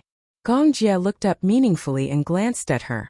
Yun Shirshir felt his scrutinizing gaze and turned her face away guiltily. Not to mention that he didn't eat spicy food. Even someone who was used to spicy food wouldn't be able to stand it. Seeing Gong Jia's expression, the boss didn't know what was going on and only praised. Handsome. You can eat spicy food. I've never seen anyone who can eat spicy food like you. Gong Jia was speechless. Yun Shirshir said mischievously. Miss, I wonder if you like the dishes I've chosen? You've said before that you'll definitely finish the dishes that I've chosen. When the boss heard this, he was a little surprised. You're siblings. Yeah, can't you tell? The boss looked at the two of them a few times before he smiled knowingly. You look alike. I can tell at a glance. But seeing how gentle your brother is towards you, I thought you were his husband. You look like a married couple. Boss, you've misunderstood. He's my brother. Your brother can eat spicy food. There's so much spicy food that it's pungent. The boss was still full of admiration. Yun Shirshir glanced at Gong Jia and raised her eyebrows. Xiao Jia, why don't you try it? Numbing spicy scalding. What did he do wrong for her to treat him like this? Little Jia. Yun Shirshir pouted and looked at him coquettishly. Gong Jia immediately picked up his chopsticks and poked at the food in his bowl. Then he picked up the bacon and tasted it. His eyes suddenly turned red. Spicy. So spicy. Gong Jia's expression tightened as he endured. His face was incomparably ashen, and his cheeks were flushed red. His eyes gradually became moist. Finally, he couldn't hold on any longer and broke down. He covered his face in despair. His aura completely gone. Gong Jia pulled out a tissue in disbelief and covered his burning lips awkwardly. His expression was numb from the spiciness, and his eyes were misty. No matter how he looked at it, he felt wronged. It was as if he was being bullied. Yun Shirshir was elated. Her eyes sparkled as she looked at him. She suddenly felt that little Jia was actually very cute like this. She had liked to tease him since she was young. She loved to see him reveal such an innocent and lovable expression. The boss didn't know whether to laugh or cry. He laughed and said, Handsome, is it spicy? I knew it. No one can eat such spicy food. Who said so? Let me challenge you. Yun Shirshir quickly picked up a piece of vermicelli with her chopsticks and swallowed it with a slurp. It was delicious. Gong Jia was dumbfounded as he watched her swallow a mouthful of vermicelli with ease. She had put more spicy food in her bowl than he did, not less. Watching her swallow a mouthful of vermicelli, his scalp tightened. The boss was also dumbfounded. Yun Shirshir swallowed it and felt a wave of satisfaction. She raised her eyebrows and said, It tastes great. Gong Jia was speechless. The boss was speechless. What was this? Chapter 2063. Eating so spicy, wasn't he afraid that the spiciness would burn his stomach? Gong Jia watched in silence as tears welled up in the corners of his eyes. Just one look at the red and hot liquid and he felt unwell all over. Yoon Shirshir glanced at him. Seeing that he couldn't stand the spiciness, she laughed and turned to plead with the boss. Boss, please change it to white soup for him, okay? Otherwise, I think his stomach is going to burn up after he finishes this bowl. Okay. The boss held back his laughter for a long time. Then, he took the bowl away from Gong Jie's hand and adjusted the soup base. Gong Jie was still traumatized by the hellish spiciness. He took a sip. Seeing that the soup base was not as spicy as before, he ate gracefully. Yoon Shirshir watched as he ate with his head lowered. His posture was extremely noble and elegant. Compared to herself, it seemed like she was a little rude. She immediately restrained herself and imitated his posture. Gracefully and respectfully, she finished the entire night of spicy soup. After Yoon Shirshir walked out of the shop with her round belly, Gong Jie, who was standing at the side, mocked. What kind of life have you been living for more than 10 years? Huh? What did he mean? She expressed her doubts with a face full of question marks. You hated spicy food when you were young. Gong Jie recalled their youth. In his memory, Yoon Shirshir hated spicy food. She couldn't stand it like him. He remembered that once when they went to eat wontons, he put a spoonful of chili sauce in her soup bowl as a prank. At that time, she didn't know what he was talking about. He lied to her that it was ketchup, so she took a big gulp. In the end, she choked until she was dizzy. She cried because of the spiciness and rubbed her eyes. In the end, her hands were stained with chili sauce. When she rubbed her eyes, her eyelids were red and swollen. She was in extreme pain. Gong Jie was scared out of his wits. He hurriedly coaxed her and hugged her to comfort her. In the end, he carried her home. When Mu Qingcheng came back, she saw Yoon Shirshir's eyes were red and swollen, and his mouth looked like a sausage. She was so angry that she wanted to hang him up and beat him. In the end, Gong Jie was punished to kneel on the washboard. Only then was the matter settled. Now that he thought about it, he found it interesting. However, he was also a little surprised.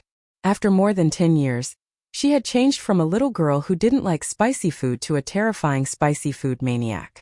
How can it be that exaggerated? Yoon Shirshir smiled. She suddenly turned around and pointed to the opposite side. Do you see the Soho building opposite?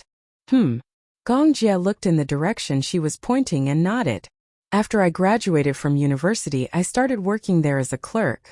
At that time, the salary was very low, only 2,000 yuan a month. You took up a lot of my expenses. In order to save money, I often came here to eat.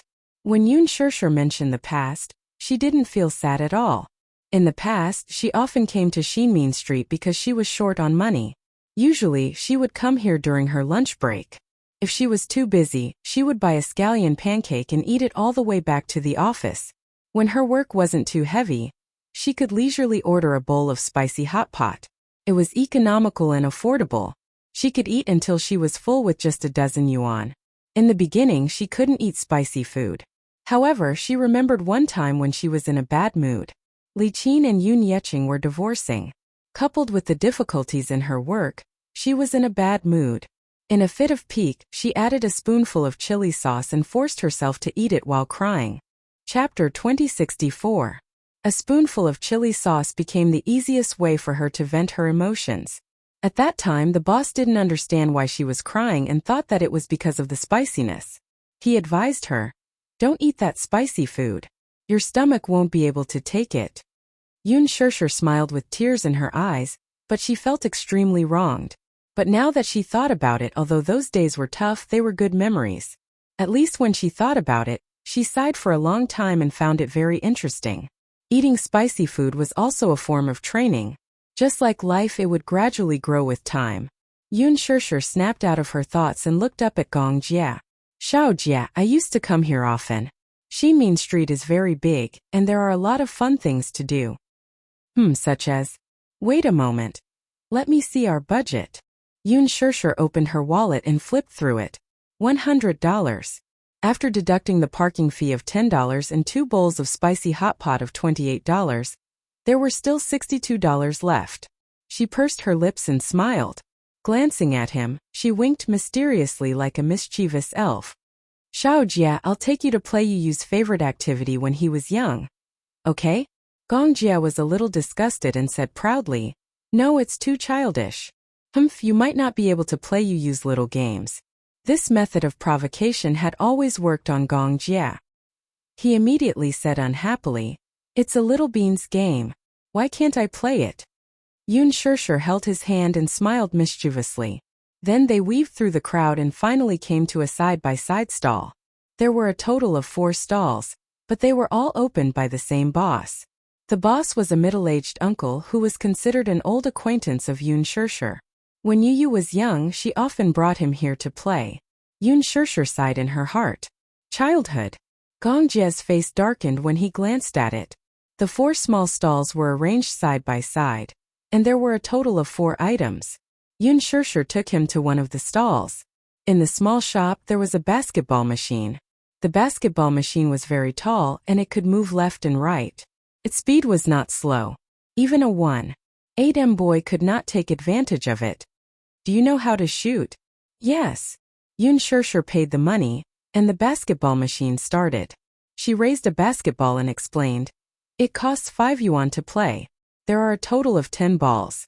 If you hit all of them, you'll get a big doll." As Yun Shirshir spoke, she pointed at the big doll placed on the prize table not far away. Gongjia glanced at it, then lowered his head and raised his eyebrows. "You like it?" "Yes. Of course, but I've never made 10 shots." Gongjia smiled evilly, but his eyes were full of ambition. He walked to the front of the shooting machine, grabbed a basketball with one hand, and threw it toward the moving basket. Clang! He was in. Yun Shirshir was dumbfounded. He actually managed to grab such a big basketball with one hand. Moreover, he made it in with just a casual throw. Was he that good? She had seen a boy in a basketball team's uniform play before, and he only made 6 shots at most. Now Gongjia had one hand in his pocket and the other hand grabbing the basketball. One by one, he threw the basketball into the basket. Each ball was more accurate than the last. Chapter 2065. His silver hair was neat, and he was wearing a black sweater. His eyes were like cold stars, and the corners of his lips were slightly curved. He seemed to be conceited, but more importantly, he was determined to win. Look, that silver-haired man over there. Oh my God, he's so cool. I think a man who can pick up a basketball with one hand is the most handsome. Is he from a professional basketball team? He's so good at shooting, every shot is accurate. Also, his shooting posture is so cool. If I were the boss, I'd probably cry in the toilet. Clang! As the last ball spun around the hoop and fell into the basket, the man turned around with a smile and snapped his fingers. Yun Shirshir was stunned. Xiaojia, why are you so good at shooting? I used to play it often. Gongjia shook his head. It's my first time playing it. Yun Shirshir increasingly felt that he was not human. This basketball machine is very difficult to shoot, okay? Gongjia silently criticized in his heart. How could this be considered difficult? His dynamic vision was very good, and with his accurate aim there was no difficulty at all. When he returned to the Gong family, he received a series of training. Compared to shooting a fast-moving target, this basketball machine was child's play. In fact, he did not like basketball, but he was interested in archery. Seeing that he easily made 10 shots, the boss was so shocked that his eyes almost popped out. Yun Shirshir excitedly came to the prize table and said to the boss, "Boss, he made 10 shots. Is there a prize?" "Yes, there is." The boss wiped his cold sweat and pointed to the dolls. "Pick one that you like." "Oh." Yun Shirshir looked around and picked a panda. "This one." "This one." "No. You can only pick from these few." The boss pointed to the dolls that were a size smaller than the panda and said, Why?" Yun Shirshir could not help but be disappointed. The prizes are different in every game. This panda was awarded by shooting 24 balloons in a shooting game. She was a little disappointed, so she reluctantly picked another lop-eared rabbit. Sigh, at least I've gained something. Gongjia saw her desolate expression and immediately glanced at the panda placed in the most eye-catching position. He asked, "How do you get this panda?" "Here." The boss pointed at the shooting board, which was densely packed with small balloons. Then he pointed at an air gun and said, "Hit 24 of them and you'll get it. Handsome, do you want to challenge me?" He was full of himself. This panda was a special prize. It was a premium toy bought from a duty-free shop. It was more than a meter long and was priced at more than 300 yuan. After opening the shop for so long, they had never won the grand prize. After all, the requirement for the grand prize was to hit 24 balloons, but there were only 25 bullets. In addition to the special characteristics of the air gun, very few people could hit 24 balloons without missing a target. Gong Jie walked to the shooting range, picked up the air gun, weighed it in his hand and said, "Fill me up with bullets." "All right. It's 10 yuan per play." Gong Jie glanced at Yun Shishir, who immediately came back to her senses and obediently took out the money. 24 shots. What a harsh condition. Basically, it was quite impressive to hit 20 shots. Yun Shishir did not have any hope at all. However, since he was interested, she would have some fun. Xiao Jie had never played this game before. She would let him experience it. Chapter 2066. When Gong Jie held the gun in his hand, his entire aura was different. There was a sharp and threatening feeling to him. He aimed at a row of balloons and pulled the trigger. Whoosh! Kacha! Whoosh! Kacha! His movements were skillful and clean. After firing a bullet, he didn't even look at it. He quickly reloaded the magazine and fired again. In 30 seconds, the row of balloons all exploded. 25 balloons, not a single one fell. Yun Shishir was speechless. The corner of her mouth twitched violently. She was obviously shocked by his godly marksmanship. The owner of the game stall was equally shocked. He stared at Gong Jie with a gloomy expression. Suddenly there was a lot of sadness on his face. All of them hit. In 30 seconds, all of them hit. Not a single bullet missed its mark. Gong Jie put down the gun in disdain and said coldly, "I'm not challenging you." The owner tilted his head and looked at him as if he was an alien. At this moment, all the passers-by stopped in admiration and surrounded the game stall in 3 circles inside and outside. Yun Shishir only reacted after a long while. She walked to Gong Jie in a daze and squinted her eyes to size him up. Gong Jie turned around and saw her complicated expression. He was a little stunned. "What's wrong?" "Xiao Jie." "Yes. Did you cheat?" Yun Shishir still felt like she was in a dream. Gong Jie was speechless. After a long while he asked, "What does cheat mean?" Yun Shishir replied, "It means to describe a person who is so cool that he can blow up the sky." Gong Jie ignored her and walked to the prize table. Under the owner's tearful gaze, he won the panda and gave it to her. "For you." Yun Shishir hugged the doll, still unable to react. However, Gong Jie was already interested in another game. Under the owner's tearless gaze, he slowly walked to the ring-throwing stall and asked curiously, "What's this?" "Hoop hoop." Yun Shishir's eyes suddenly lit up as if she had seen a god descending from the heavens. She leaned over and said, "If you manage to get 20 rings, you'll get a limited edition car model from Leji. It's a limited edition toy." When Gong Jie heard the word Leji, he glanced at Yun Shishir's extremely respectful gaze and fell silent for a moment. He cursed in his heart. "Sister, you need to work harder. Your son is the person in charge of Leji. Who knows, he might be the one who designed this toy. This game seems very interesting." He had never played Gong Jie before and felt that it was very challenging. This game was really difficult. Yun Shishir paid the bill. Ever since Gong Jie cleared 2 games in a row, the boss was a little unwilling to do business with them. He was a little unhappy to receive money. Spare him. It wasn't easy to do business. Gong Jie held 10 small rings in his hand. The difficult part of this game was that he had to plant a symbol that was half the size of a fist into a symbol that was half the size of a fist. It was very difficult. At first, Gong Jie didn't get the hang of it. He only got 3 rings out of 10. He wasn't convinced and asked for another round. When the boss saw this, he was elated. It seemed that this man also had some games that he wasn't good at. At least he could earn back some of his money. Unexpectedly, after figuring out the trick of the hoop hoop in the first round, Gong Jie performed very well in the second round and got 7 rings. Yun Shishir calculated. Although she couldn't win the grand prize with 7 rings, she could at least win the second prize. This trip was not wasted. Chapter 2067. The second prize was a very exquisite toy. The boss looked at Yoon Shirshir with teary eyes as she held the prize in her hands. He gritted his teeth so hard that they almost broke. Gong Jia looked at another shop. There was an air cushion inside that was filled with water. There were many small goldfish inside. Just as Gong Jia took a fancy to the goldfish fishing game, the boss went up to Yoon Shirshir and begged, "Pretty lady, please have mercy on us. We're all small businesses. The market isn't good now, and it's not easy to do business. I'm still counting on these 4 shops to feed my family. Look, you've already won so many prizes. It should be worth it, right? Stop playing." If they continued playing, this pool of goldfish would be emptied by them. $5 for a net. As long as the net wasn't broken, they would be able to catch a goldfish every time. Just based on this man's inhuman gaming talent, she was determined to fish him out until he lost all his fortune.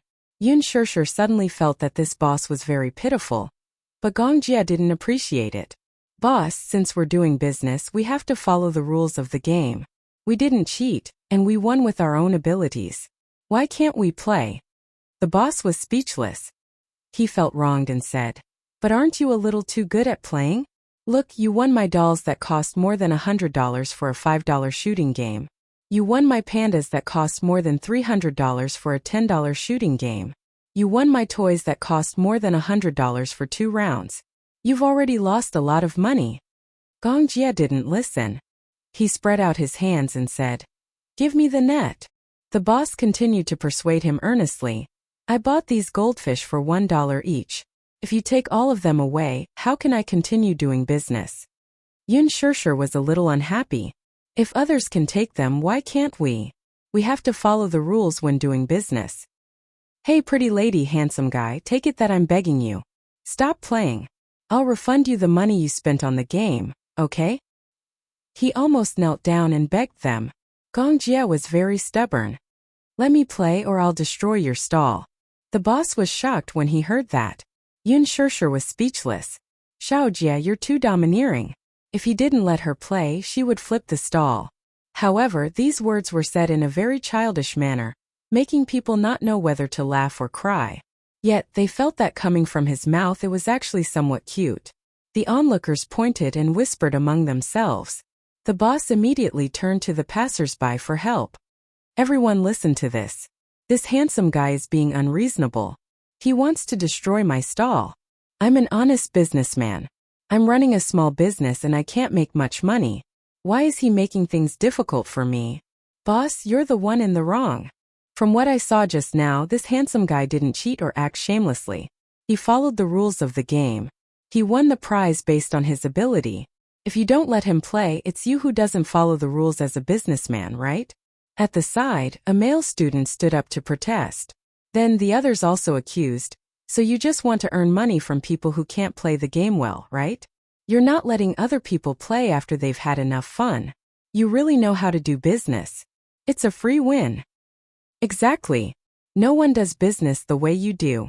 If the handsome guy wants to play, it's not like he's not paying. He should follow the rules of the game. These kinds of small vendors are the most unreasonable nowadays. They don't say anything when they're making money, but when they're losing money they act shamelessly. I'll complain to the city management." When the boss heard that they were going to complain to the city management, he instantly shrugged. Chapter 2068. Yoon Shirshir was speechless. This world was indeed a world where looks were the most important. If it were an ordinary person who was bullied by the boss, there would not be so many people standing up for him. She had lost all hope in this superficial world. In the end, Gong Jia got his wish and took the fishing net from the boss. He sat on the stool and started fishing. 1 fish, 2 fish, 3 fish. The boss's heart was bleeding as he watched from the side. He prayed that the net would break. However, Gong Jia's technique seemed to be special. He scooped up 17 or 18 fish, but the net did not break at all. The more the boss watched, the more frightened he was. However, Gong Jia scooped up more and more fish. His hands were cramping, but the fishing net did not break at all. "What the hell?" the boss said gloomily in his heart. He had clearly given him a bad net just now. Was this man a god? He had heard that Mr. Jiang used a straight fishing hook to fish. Could this guy use a broken net to scoop up a whole pond of goldfish? He had lived long enough to see this. In the end, Gong Jie got bored of fishing. He threw the fishing net into the pond and carried the bucket of goldfish to the seal. Yun Shishir counted. There were a total of 22 fish. There were so many of them. They did not have such a big fish tank at home. These were still young fish. When they grew up, Yun Shishir did not dare to imagine the grand scene of 22 big goldfish squeezed together. It would be very scary. Yun Shishir had goosebumps all over her body. You don't like them? Yun Shishir nodded. I don't like goldfish very much. Oh. Gong Jie looked at the goldfish and was worried. When the boss heard this, his eyes lit up. Just when he thought that this man was going to put the goldfish back into the pond, he saw him walk over and pass a bag of young fish to a little girl who had been staring at him for a long time. This is for you. For me. Really? The little girl's eyes lit up. She was in disbelief. Yes, my sister doesn't like them. After saying that, Gong Jie took Yun Shishir's hand, carried the 2 big dolls for her and left.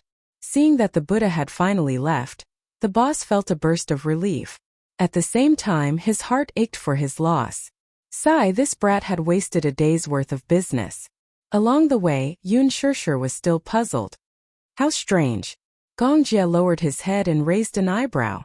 Yun Shishir raised her doubts. Xiao Jie, you're too good at catching goldfish. Generally speaking, that kind of fishing net will break with a single grab. I've seen a good one that broke after catching 3 or 4 fish. So this was what he was curious about.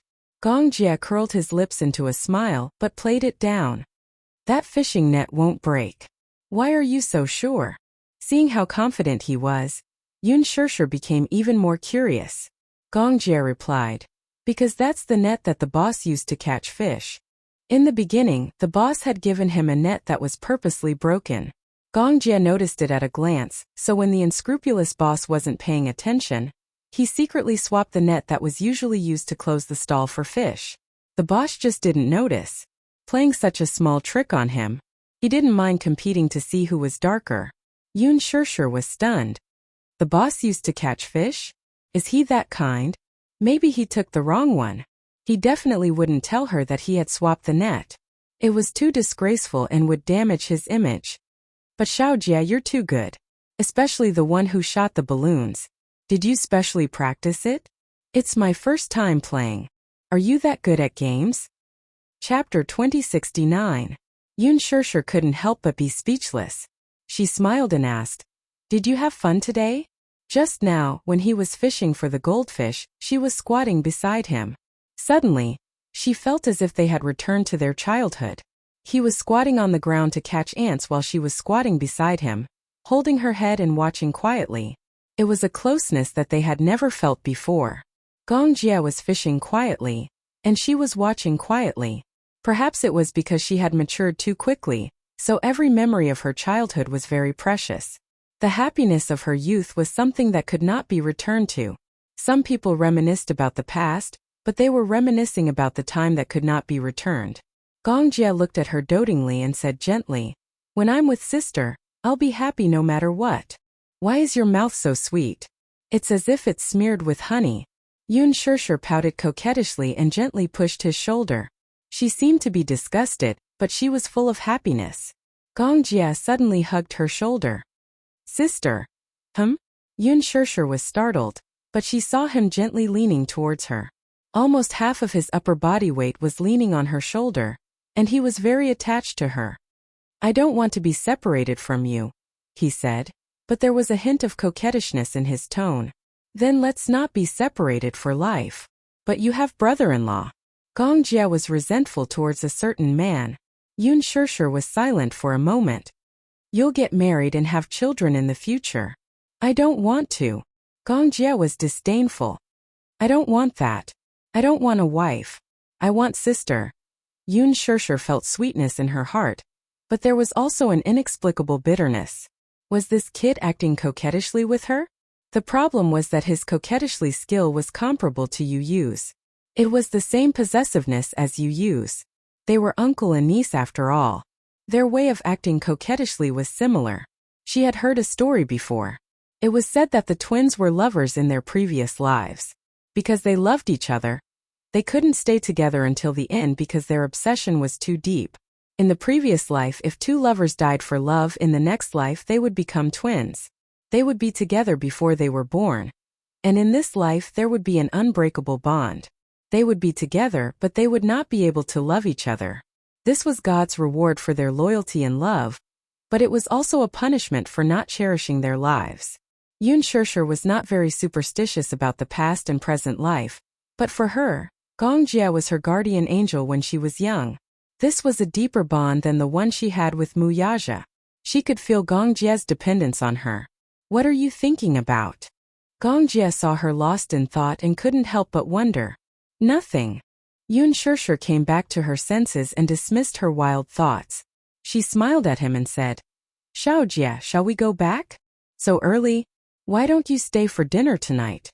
I'll make you some soup." Gong Jia was doubtful. "Do you know how to cook?" Yoon Shurshur was smug. Of course. Gong Jia poured cold water on her unceremoniously.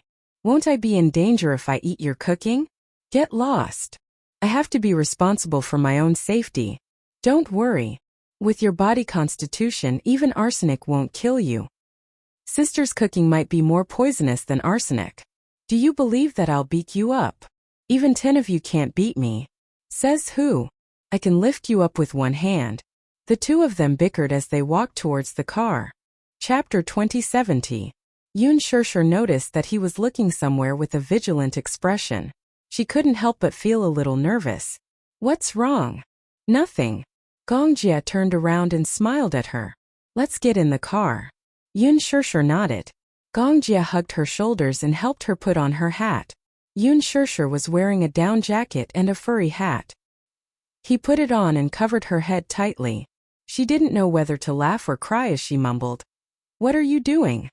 "It's cold. Don't catch a cold." Despite Gong Jia's words, Yoon Shurshur muttered, "I'm not cold. In fact, I'm feeling a little hot." After the two of them got into the car, Yoon Shurshur put her bag away. He leaned over and gently buckled her seatbelt for her. Yoon Shurshur was speechless.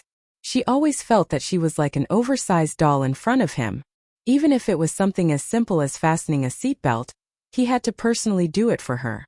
She always felt that he treated her like a child, and he was like a parent who cared about her. "Xiao Jia, I'm not a child. I can do things like buckling my seatbelt myself." Gong Jia smiled. "Why? Are you still not satisfied with having someone to serve you?" Yoon Shurshur was amused by him. "All right. I won't say anything else." Gong Jia said, "Sit tight. We're going home." "Okay." Yoon Shurshur had just replied, but before she could finish her sentence, Gong Jia stepped on the accelerator and the car shot forward like an arrow. Stepping on the accelerator pedal, the car sped up to 4,000 revolutions per second. It only took a few seconds for the car to accelerate from 100 kilometers per hour. Yoon Shurshur nervously gripped the handle of the car tightly. The huge force and centrifugal force were as thrilling as a high-speed roller coaster. There were 3 red lights on the road. Gong Jia didn't even look at them as he stepped on the accelerator and sped through them. His route was extremely tricky, and he even charged straight into remote areas. Yoon Shurshur was so scared that she held her breath. She said uneasily, "Xiao Jia, we're not in a rush. You don't have to drive so fast, right?" He had already run 3 red lights. There was even a traffic police officer at one of the intersections. This was simply too crazy. Gong Jia didn't say anything as he stared straight ahead. It wasn't until the car reached a provincial road that he slowed down. He looked at the pale-faced person in the front passenger seat and explained apologetically, "I'm sorry. I drove so fast just now because I wanted to shake off the people behind me." "Human." Gong Jia nodded and glanced at the rearview mirror. When he confirmed that he had shaken off those cars, he smiled and relaxed a little. He turned on the stereo and said, "Well, didn't you notice? Someone is following us." Yoon Shurshur couldn't help but be dazed. She shook her head blankly. "No. I noticed it when I was fishing for the goldfish." Gong Jia was originally in high spirits and wanted to fish up all the goldfish in the poor boss's pond. However, halfway through, he felt a few pairs of eyes staring at him. He was worried that they were spies sent by his father. He was even more afraid that Yoon Shurshur's identity would be exposed. Hence he wanted to leave in a hurry. In fact, he really hoped that his father would know about Yoon Shirshir's identity. However, he would never force his sister to do something that she didn't want to do, no matter what method he used. He was willing to wait patiently for the day when she would come around. Chapter 2071. Who sent someone to follow you? The Gong family. The Gong family. Yoon Shirshir was slightly surprised, but she did not say anything else. After a moment of silence, she suddenly asked, I'm really curious. Why would someone from the Gong family send someone to follow you? It gives people a very uncomfortable feeling. It feels weird. There's no reason. Firstly, it's to ensure our safety. Secondly, it's because they're worried that someone might cause trouble outside. So that's why. Yoon Shirshir was even more curious about the legendary Gong family. Is the Gong family a very big family? Yeah. How big is it? Gong Jie did not know how to answer this question and only replied, It's probably much more powerful than you think.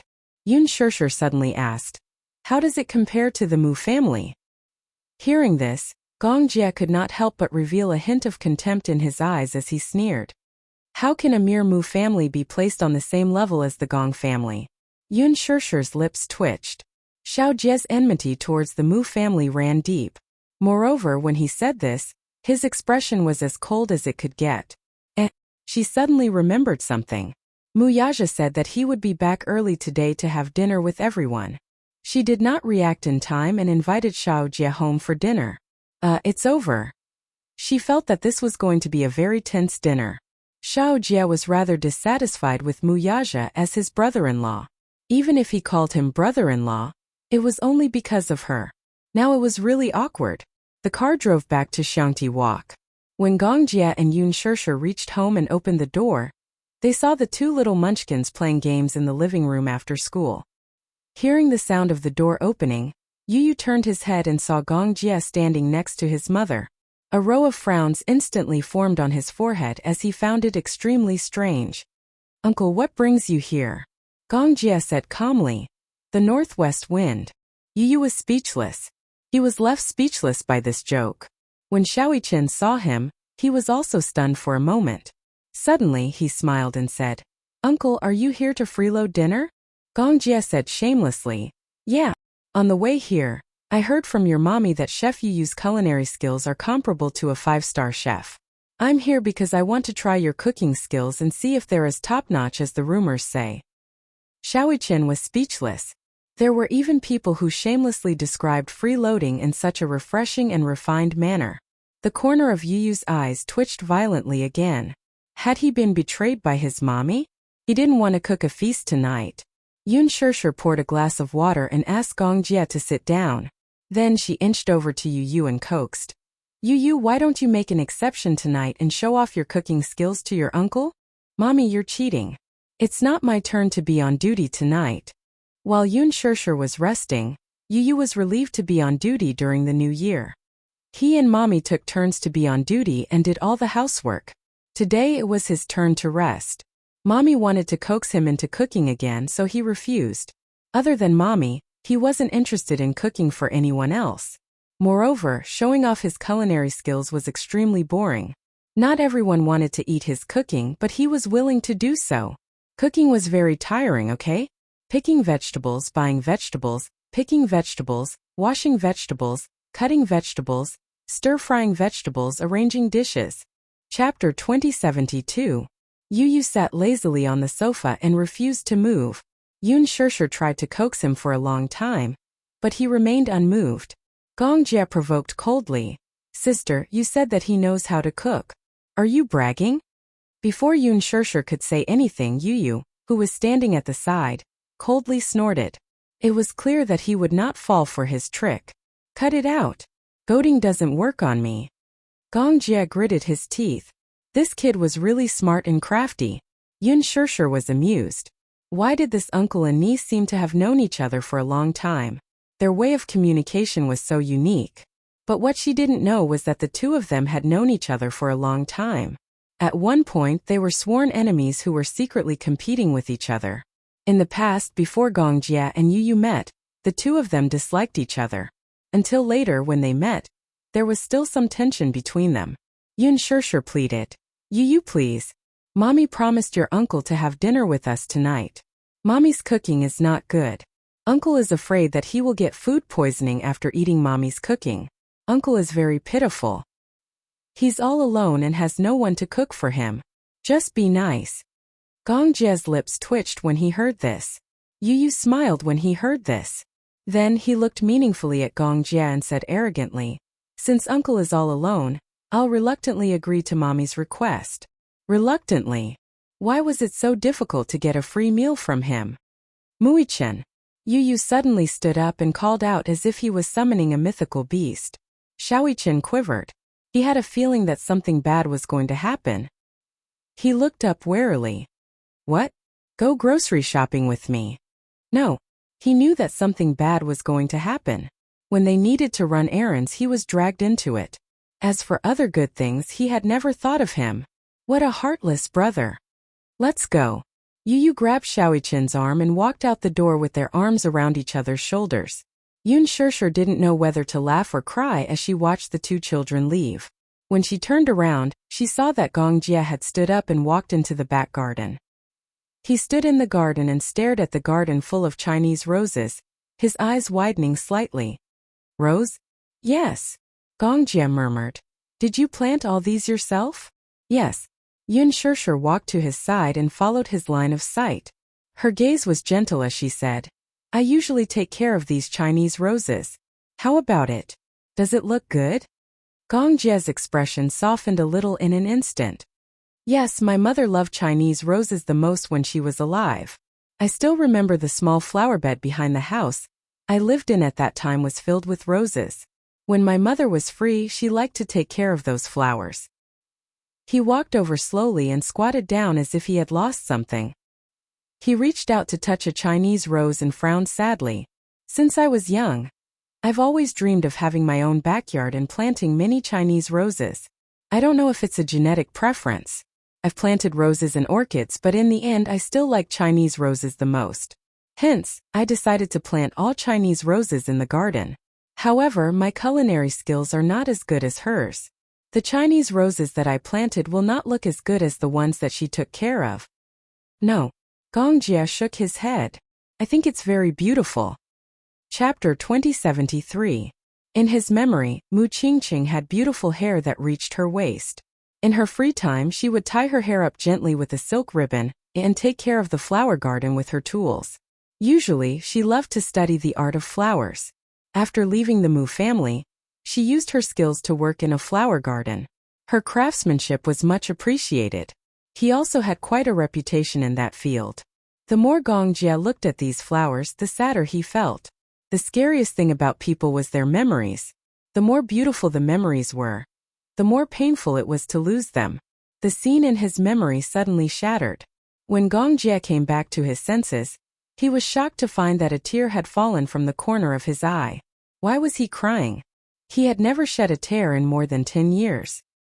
He had thought that his heart had become as hard as a rock. Little did he know that he still had a soft spot in his heart. Yun Shirshir looked at him helplessly.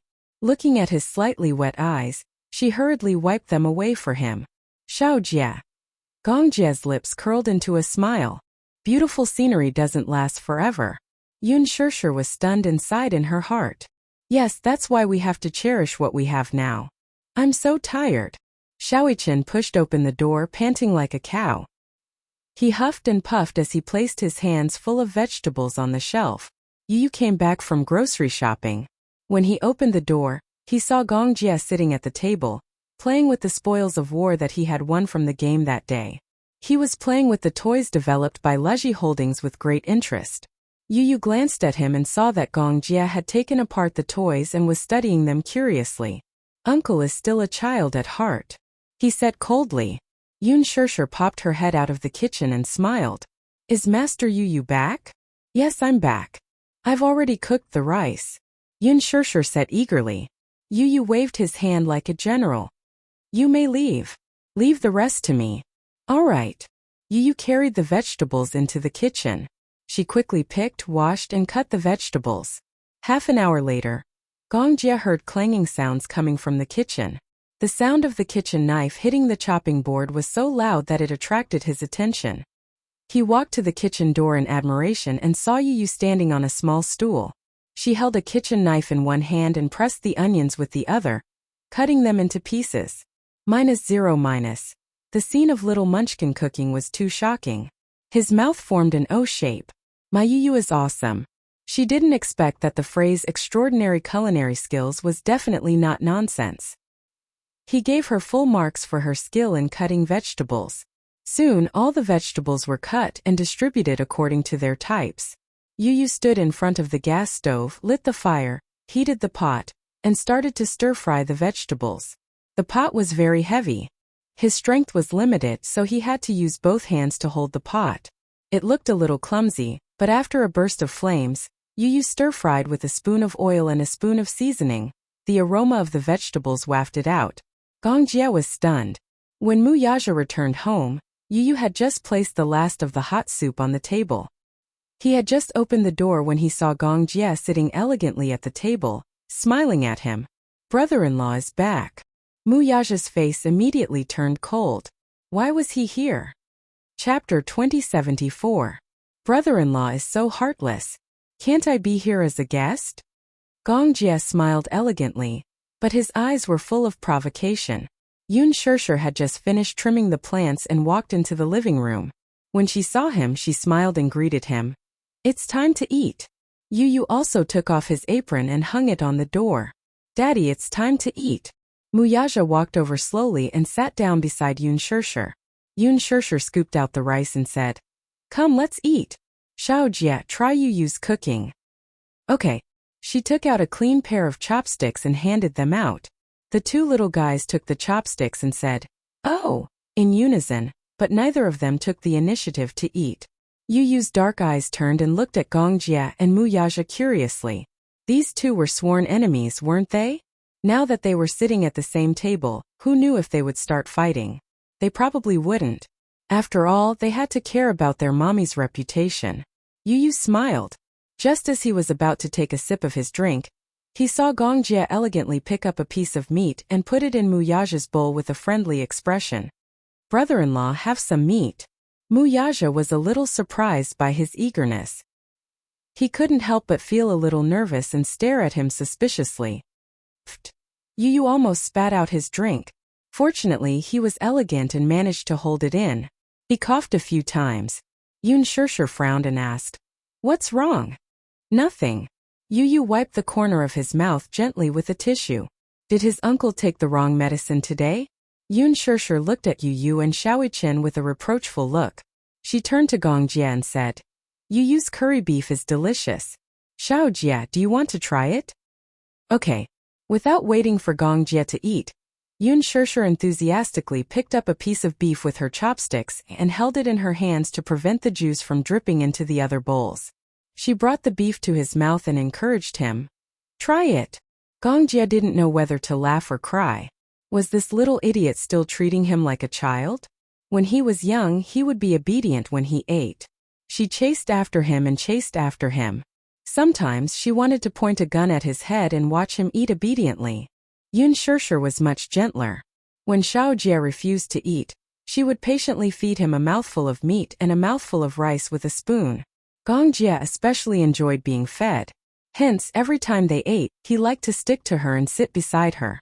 Like a little swallow, he would open his mouth and chirp away. He was willful and adorable at the same time.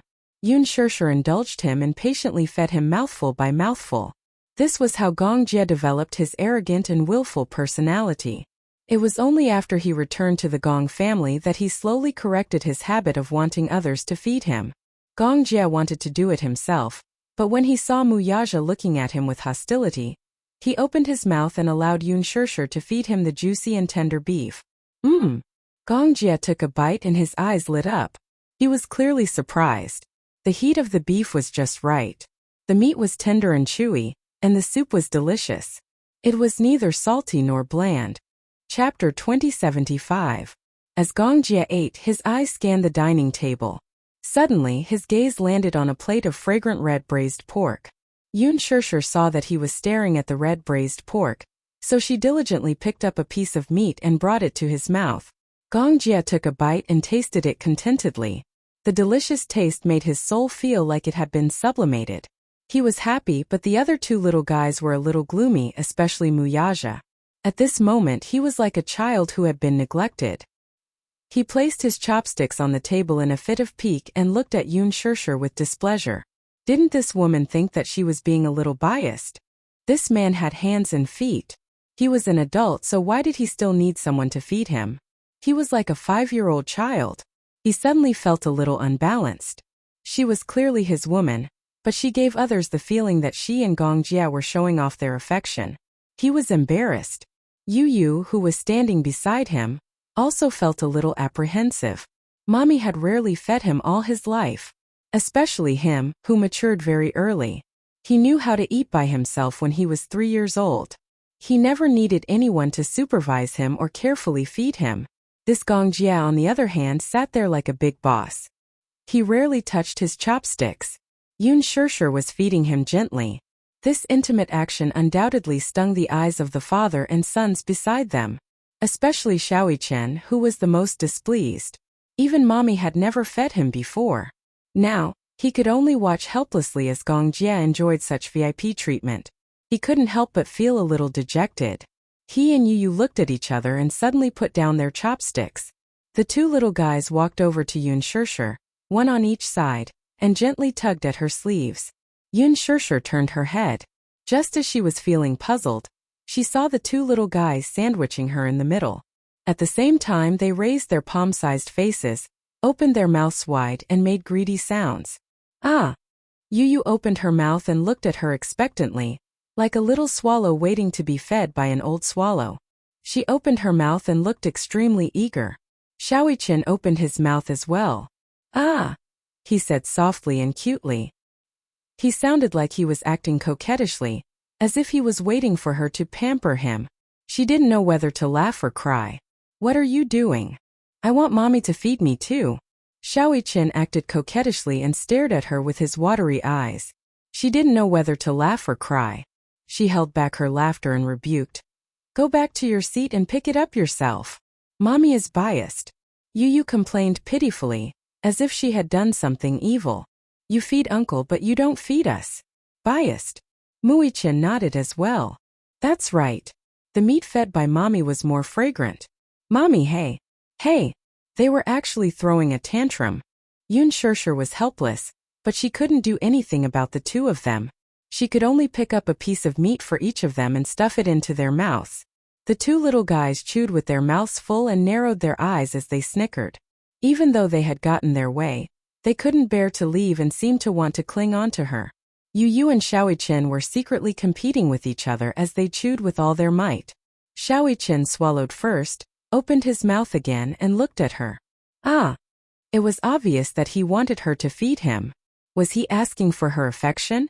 Chapter 2076. The moment Yun Shirshir saw him acting coquettishly and pestering her to feed him, she immediately understood what was going on. This little fellow was jealous. He must have been jealous when he saw her feeding Gong Jia so intimately.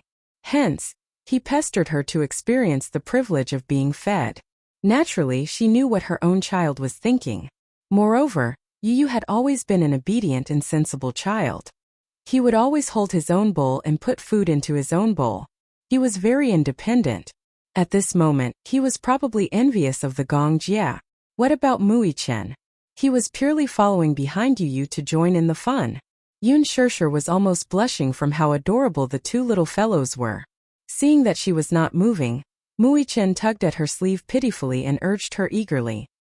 He started to act coquettishly in a soft voice. Mommy! Hey!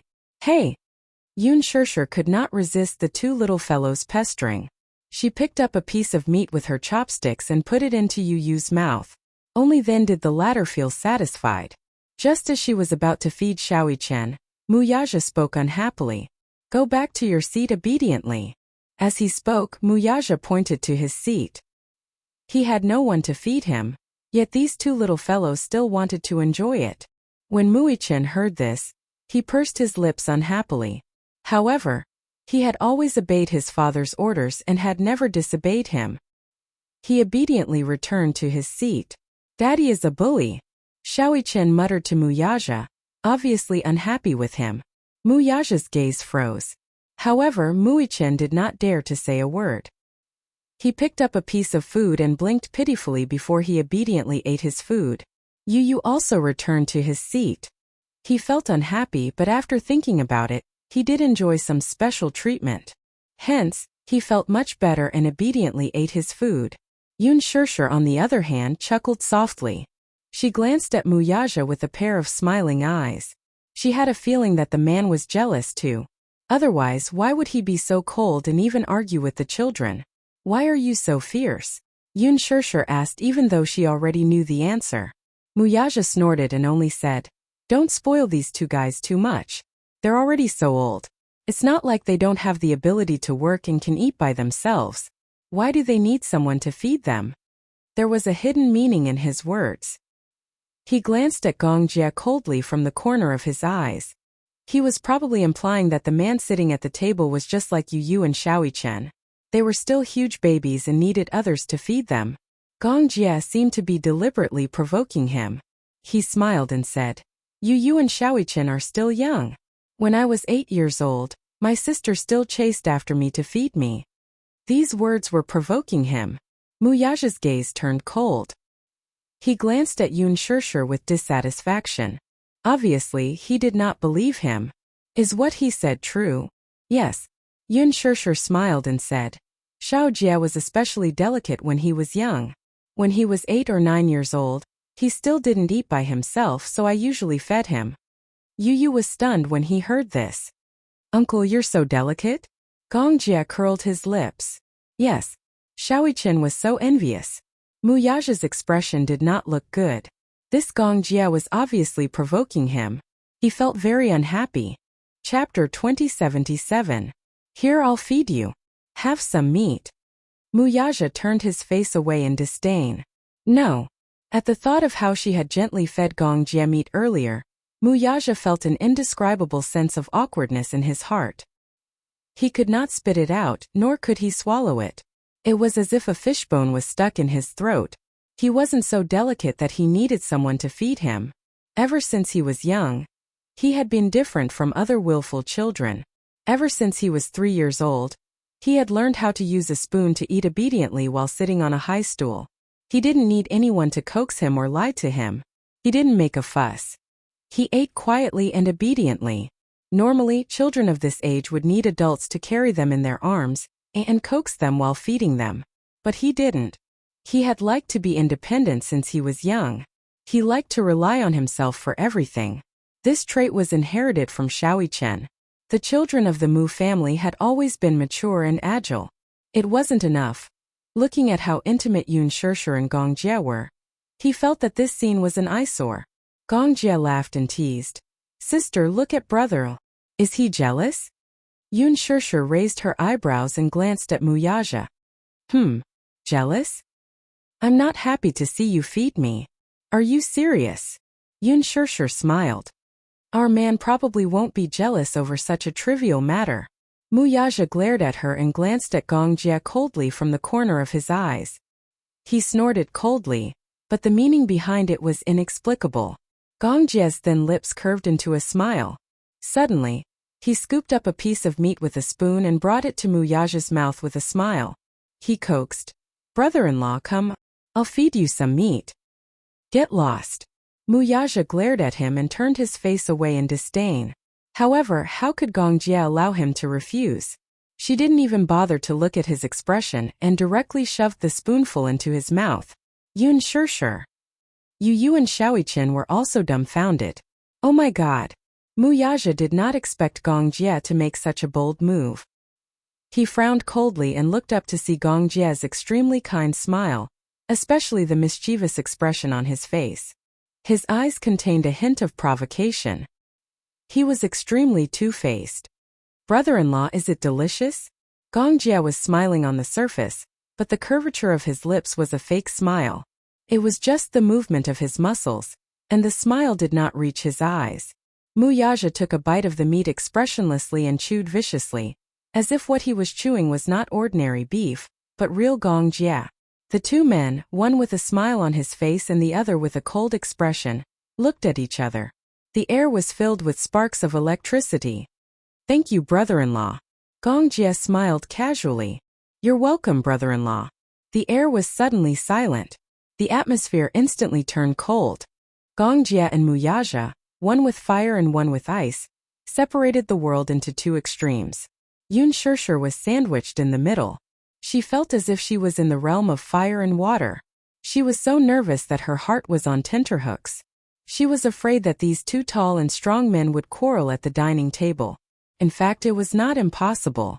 Chapter 2078. She heaved a sigh of relief. She put a piece of meat into each of their bowls and urged them.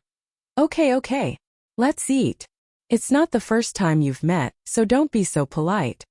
She diligently poured a bowl of soup for Muyaja as she spoke. Muyaja's expression finally looked better. Gong Jie looked around the dining table. Finally, his gaze landed on a delicate-looking plate of diced cheese chicken. He tasted it and found that it tasted pretty good. He exclaimed in admiration. Your culinary skills are really impressive. To think that I even suspected that you were bragging. Now I take back my words." "Humph, just because of your hurtful words, there won't be another meal after this one." Yu was implying that he was never going to cook for him again.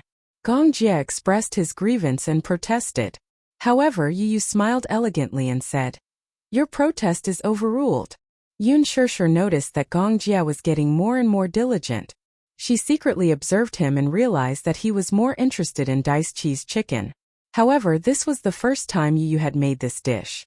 She wondered if the little guy had invented it or if he had learned another famous dish. Hence, she could not wait to try it. It tasted pretty good.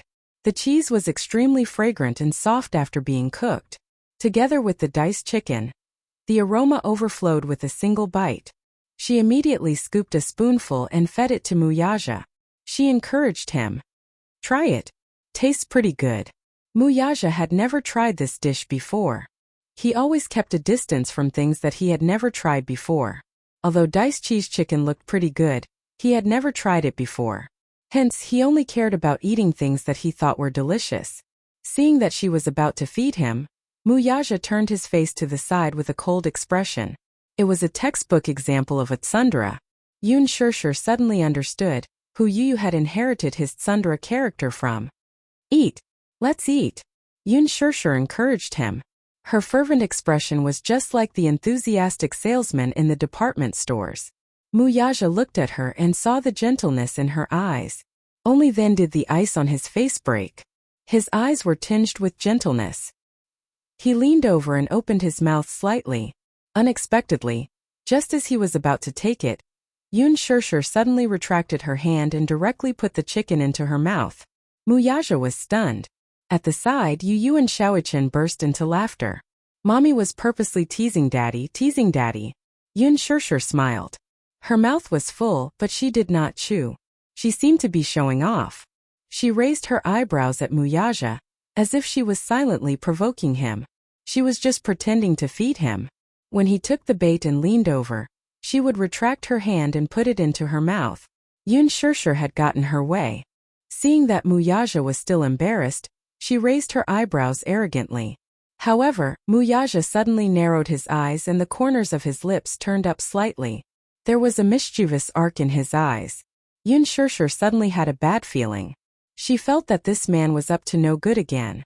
Before she could react, Muyaja suddenly leaned over and captured her stuffed mouth. His thin lips sealed hers and sucked on her frozen lips. Chapter 2079.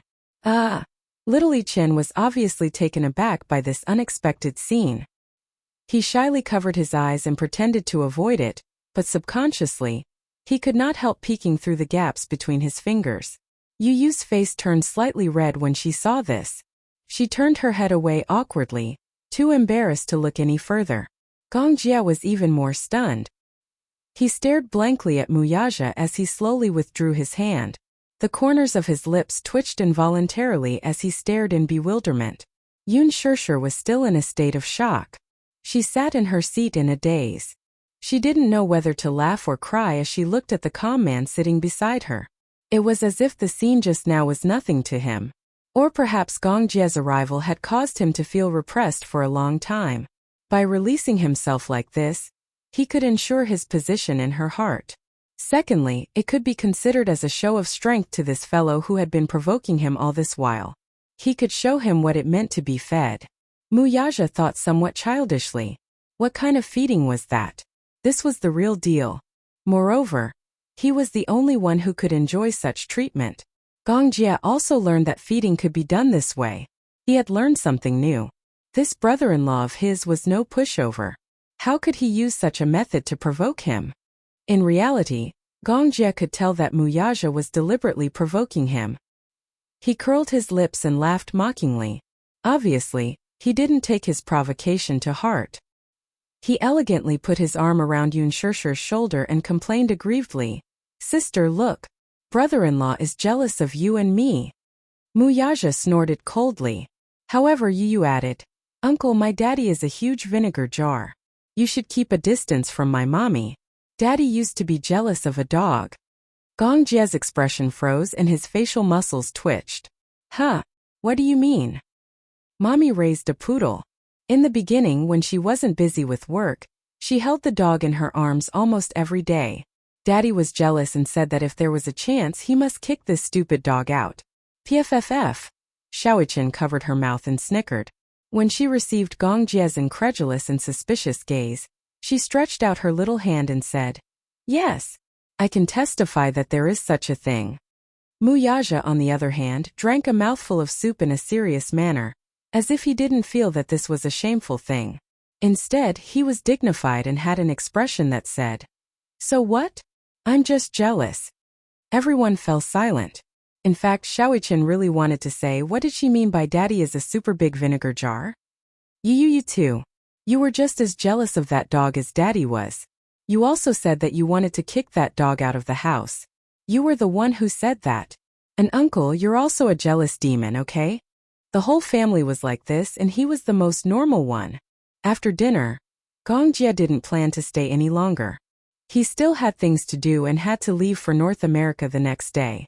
He needed to make some adjustments today, so he was in a hurry to leave after dinner. Yun Shishir offered to send him off. Muyaja looked displeased. Fortunately, Yu understood and immediately pulled Muyaja and Xiaoqian out for a walk. Yun Shishir walked Gong Jie to the door and said with a smile, "Xiaojie, did you have fun today?" Chapter 2080. Yun Shishir blushed and said, "In the future, you can come and play with me when you're free. I'll bring you around. There are still many fun places to visit." "Forget it. Look at how jealous brother-in-law is. I'm afraid there won't be many opportunities like this in the future. Why bother with him?" Yun Shishir was annoyed. Gong Jie was silent for a moment. Suddenly, he said slowly, "Brother-in-law is a born aristocrat. He should have been born with a golden spoon in his mouth and be loved by everyone." During dinner, he observed this man from a close distance. Even during dinner, his every movement was noble and elegant, just like a gentleman. Only a born aristocrat would be like this. The Gong and Mu families were different. The Gong family was a huge interest group with a vast territory. It was one of the top wealthy families in the world. The Mu family was a century-old aristocrat. Their family had stood tall for 100 years, and their glory had lasted for half a century.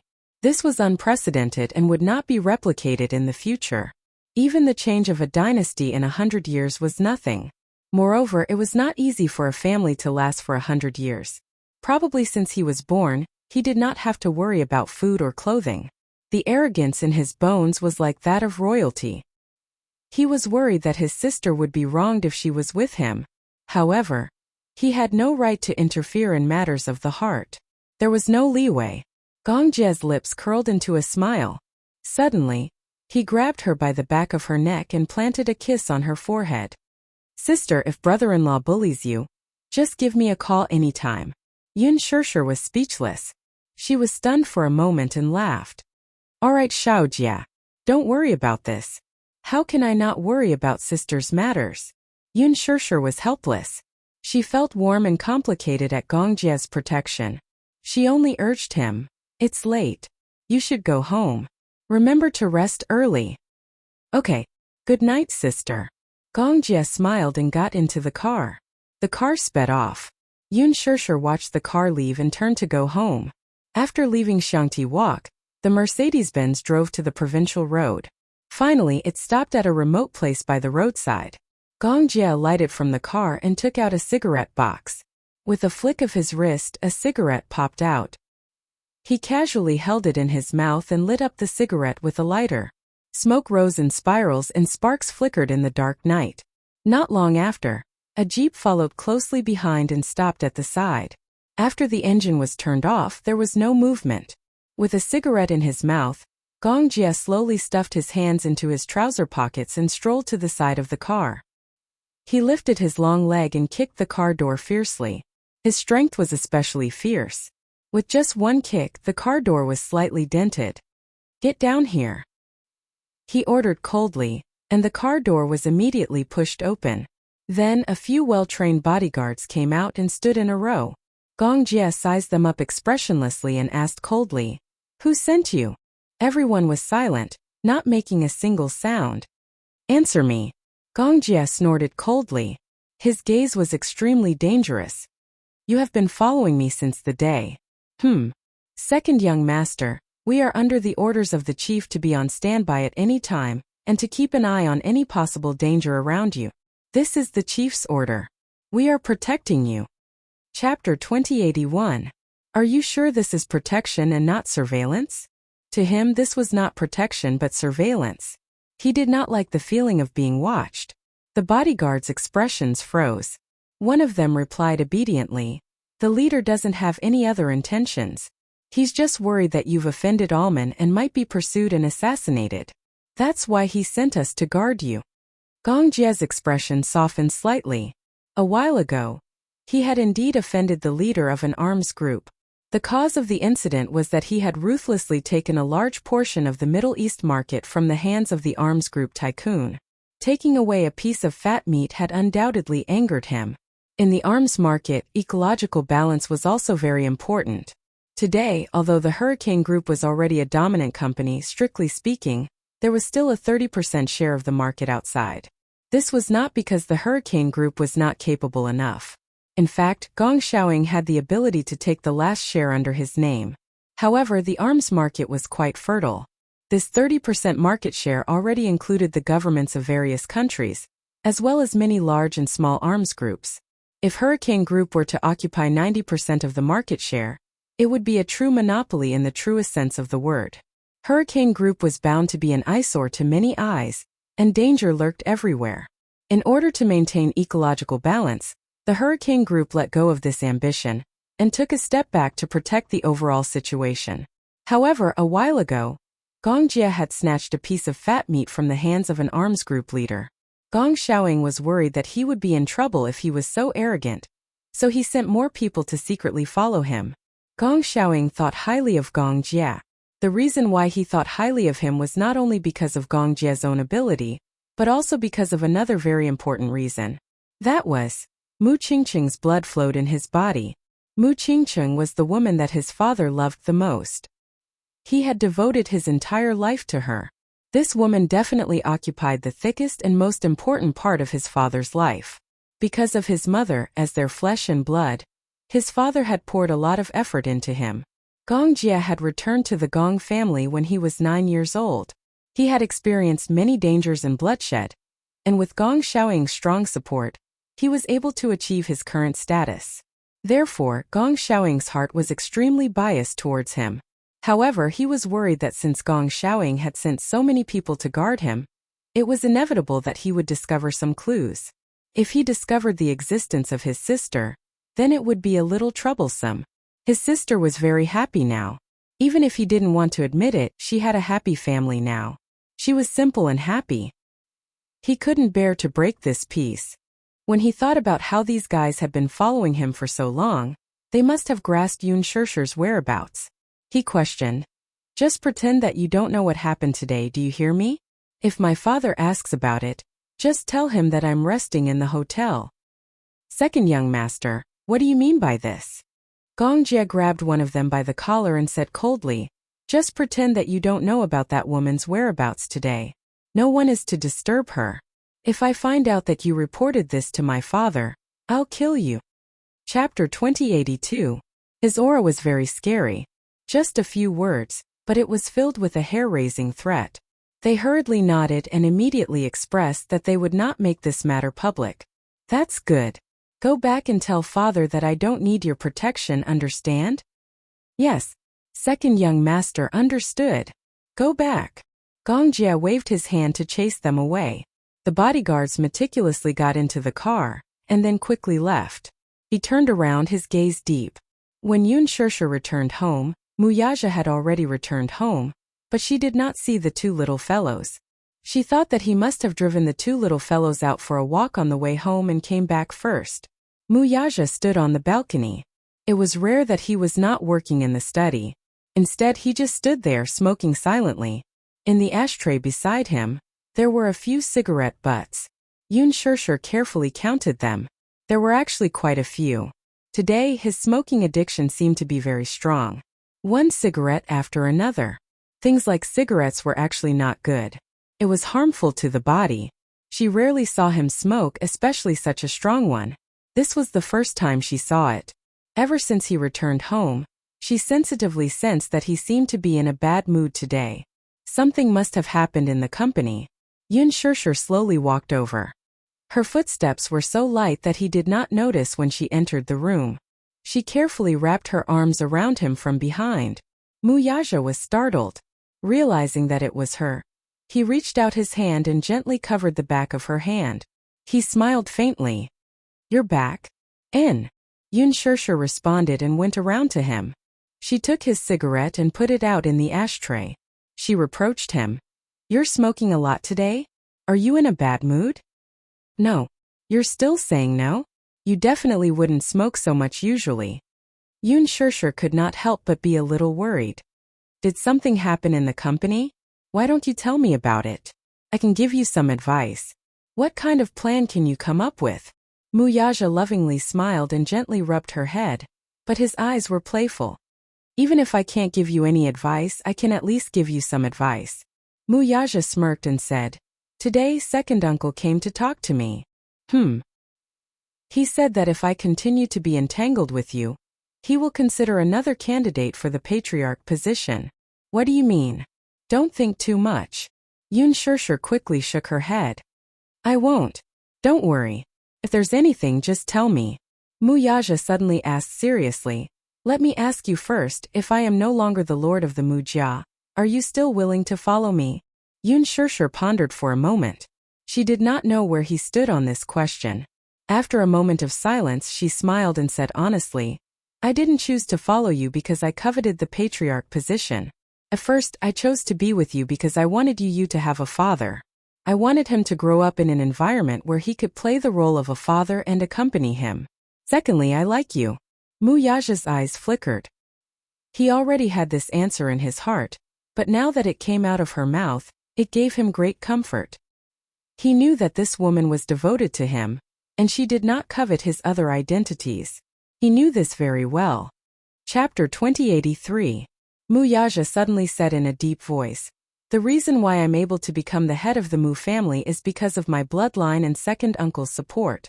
This afternoon, second uncle came to the company and talked to me. It was more of a showdown than a conversation. A showdown? He said that if I continue to be stubborn, he might support someone else to inherit the position of the head of the family. He's very unhappy about my marriage with you. This afternoon, Mu Linfeng went to the Mu group to look for him and had a serious talk with him. His first request was that he immediately divorce Yun Shirsha, a troublesome woman. Secondly, he said that if he was willing to divorce Yun Shirsha, not only would he hand over 10% of his shares, but he would also arrange a marriage for him to marry the princess of the Morocco royal family. This way, not only would the Mu family's status rise, but it would also be a great benefit to him. If it had been a few years ago, he might have expressed great interest and would not have needed to think too much about it. He would have agreed very quickly. After all, it didn't matter who the marriage partner was. As long as it could bring him benefits, it was enough. But now he didn't think so anymore. He could lose everything, but he couldn't lose her. Muyaja rejected this condition without thinking. Mu Linfeng immediately showed great disappointment. Mu Yaja knew that Mu Linfeng was already very disappointed in him. He had already done his best to come to this point. What he needed was not an outstanding head of the family, but an obedient chess piece. Unfortunately, he wasn't such a chess piece. Thus, Mu Linfeng wanted to support Mu Yanqing to become the head of the family. Even if he didn't say it explicitly, Mu Yaja already guessed the answer. Everyone in the Mu family, especially the elders of Mu Linfeng's generation, had different thoughts about him. Ever since he became the head of the family, his actions were too big, so much so that Mu Linfeng developed a great hostility toward him. In fact, Mu Yaja originally wanted to leave the Mu family and seek another world, but now was not the best time. Although the Xingyu financial group under his name was of a decent size, it still lacked a lot of resources. Relying on the Mu family, he couldn't let go of the position of the head of the family. Originally, his plan was very good. Everything was going according to plan. Only Yun Shishir's appearance was outside of the plan. Because of her, he had angered many people. In the eyes of these people, he could no longer be tolerated. They wanted to eradicate him and kick him out of the Mu family.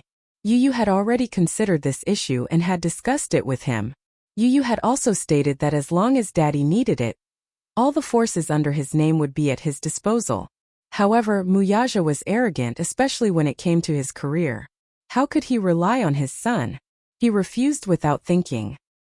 He had accepted his son's kind intentions, but he had not reached the point where he needed to rely on his son's influence to expand his territory. However, this point was still within his grasp. If Mu Linfeng ignored the big picture and was bent on eliminating him, in the end, both sides would suffer. Moreover, the Mu group's vitality would be greatly damaged. Without him, the Mu group would only turn into a ruin. Chapter 2084. The horn of war had already sounded. What was coming next might be an extremely cruel war. But he was not afraid at all. Yun Shishir held his hand and smiled.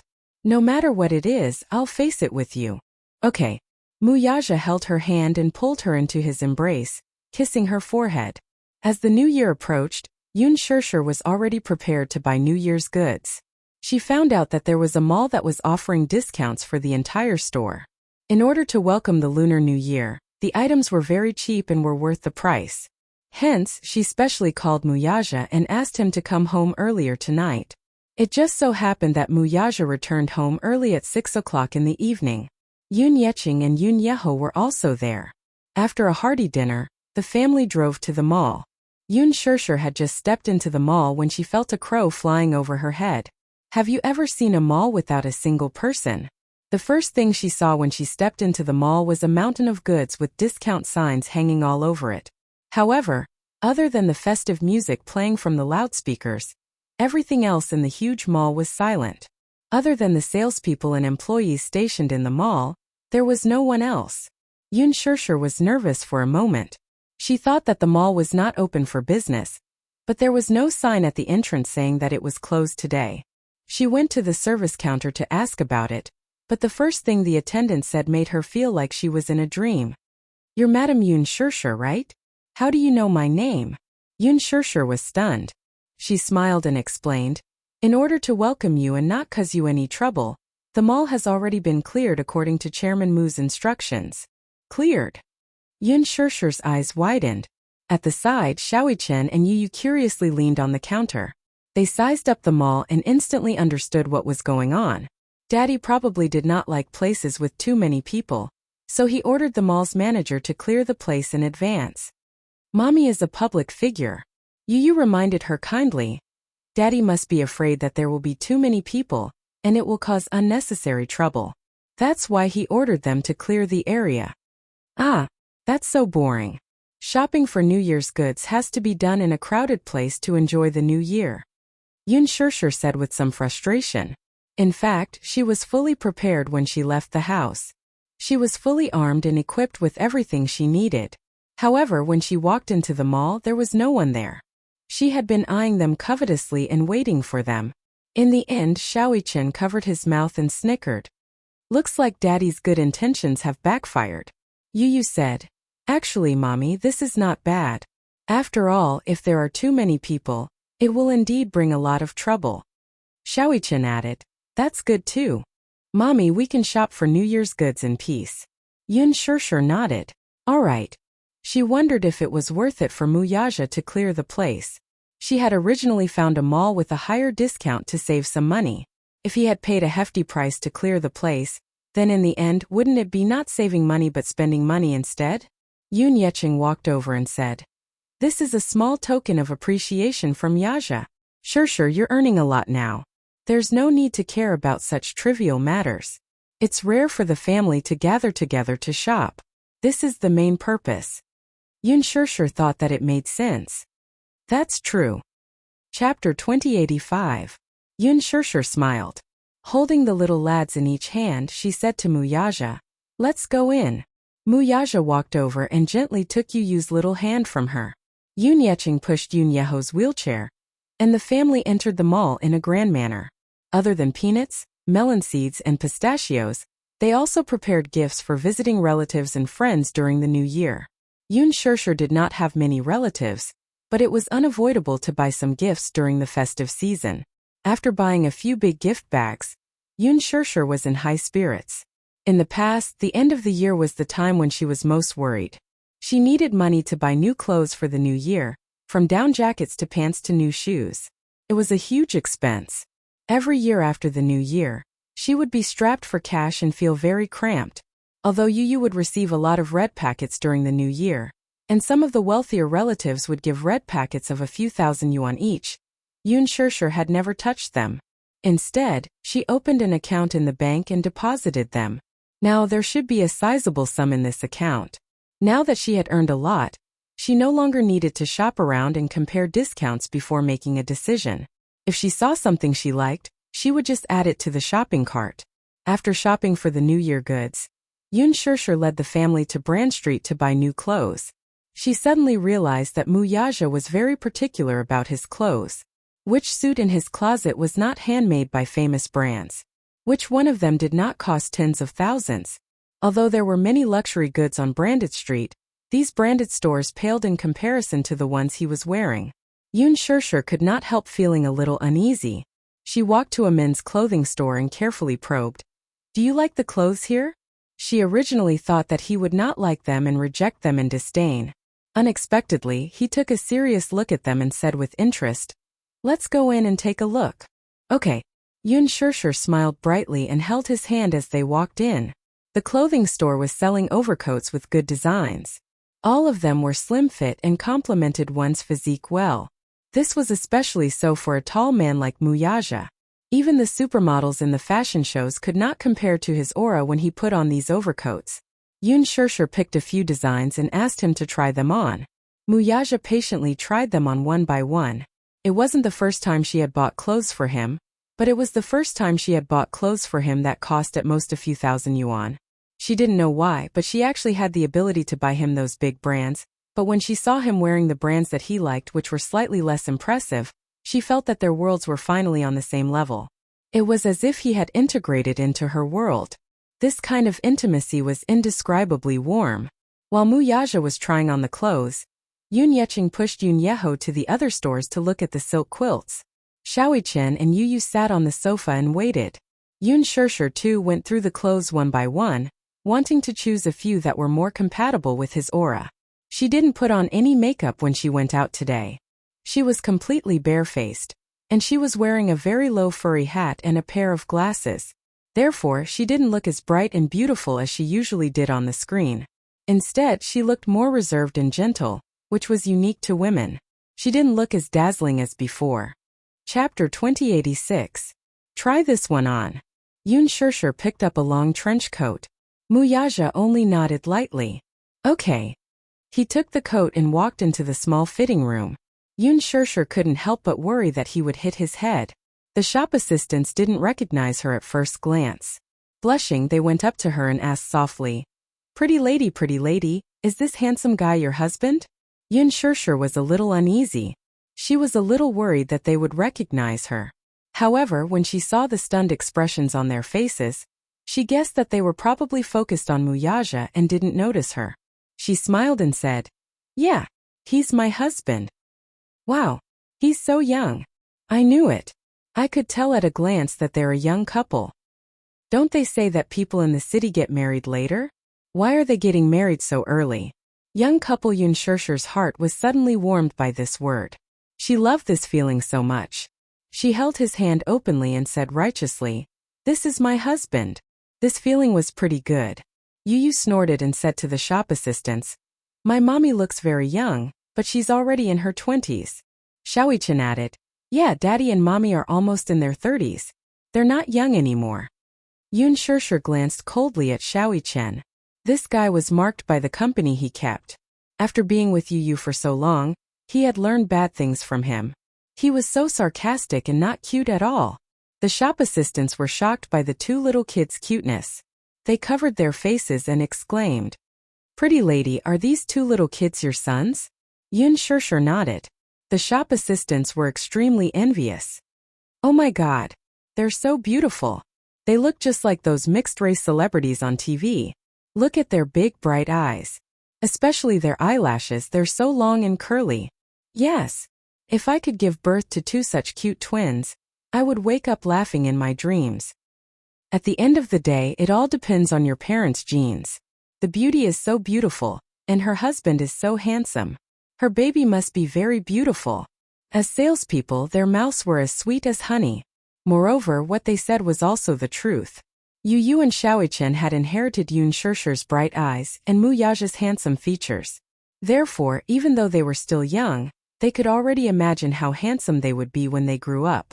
Yun Shirshir was very satisfied.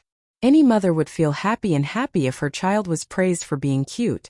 She couldn't help but pinch Xiaoyi-chan and Yu's cheeks and complained, "These two little guys are cute, but sometimes they're mischievous. Sometimes he's very naughty and often causes trouble. This shows that the child is smart. It's better for the child to be mischievous. If he's wooden, he won't be cute." One of the shop assistants stared silently at Yun Shirshir for a while and suddenly said in surprise, "Pretty lady, you look like a movie star." She loved watching movies and would often go to the cinema with her classmates after work. However, she said that she looked like a movie star because she would never suspect that the person in front of her was the real deal. Chapter 2087. Moreover, this woman was so gentle. She did not seem like the glamorous celebrities on TV. She did not put on any airs and made people want to get close to her. When Yun Shirshir heard this, she was not shocked at all.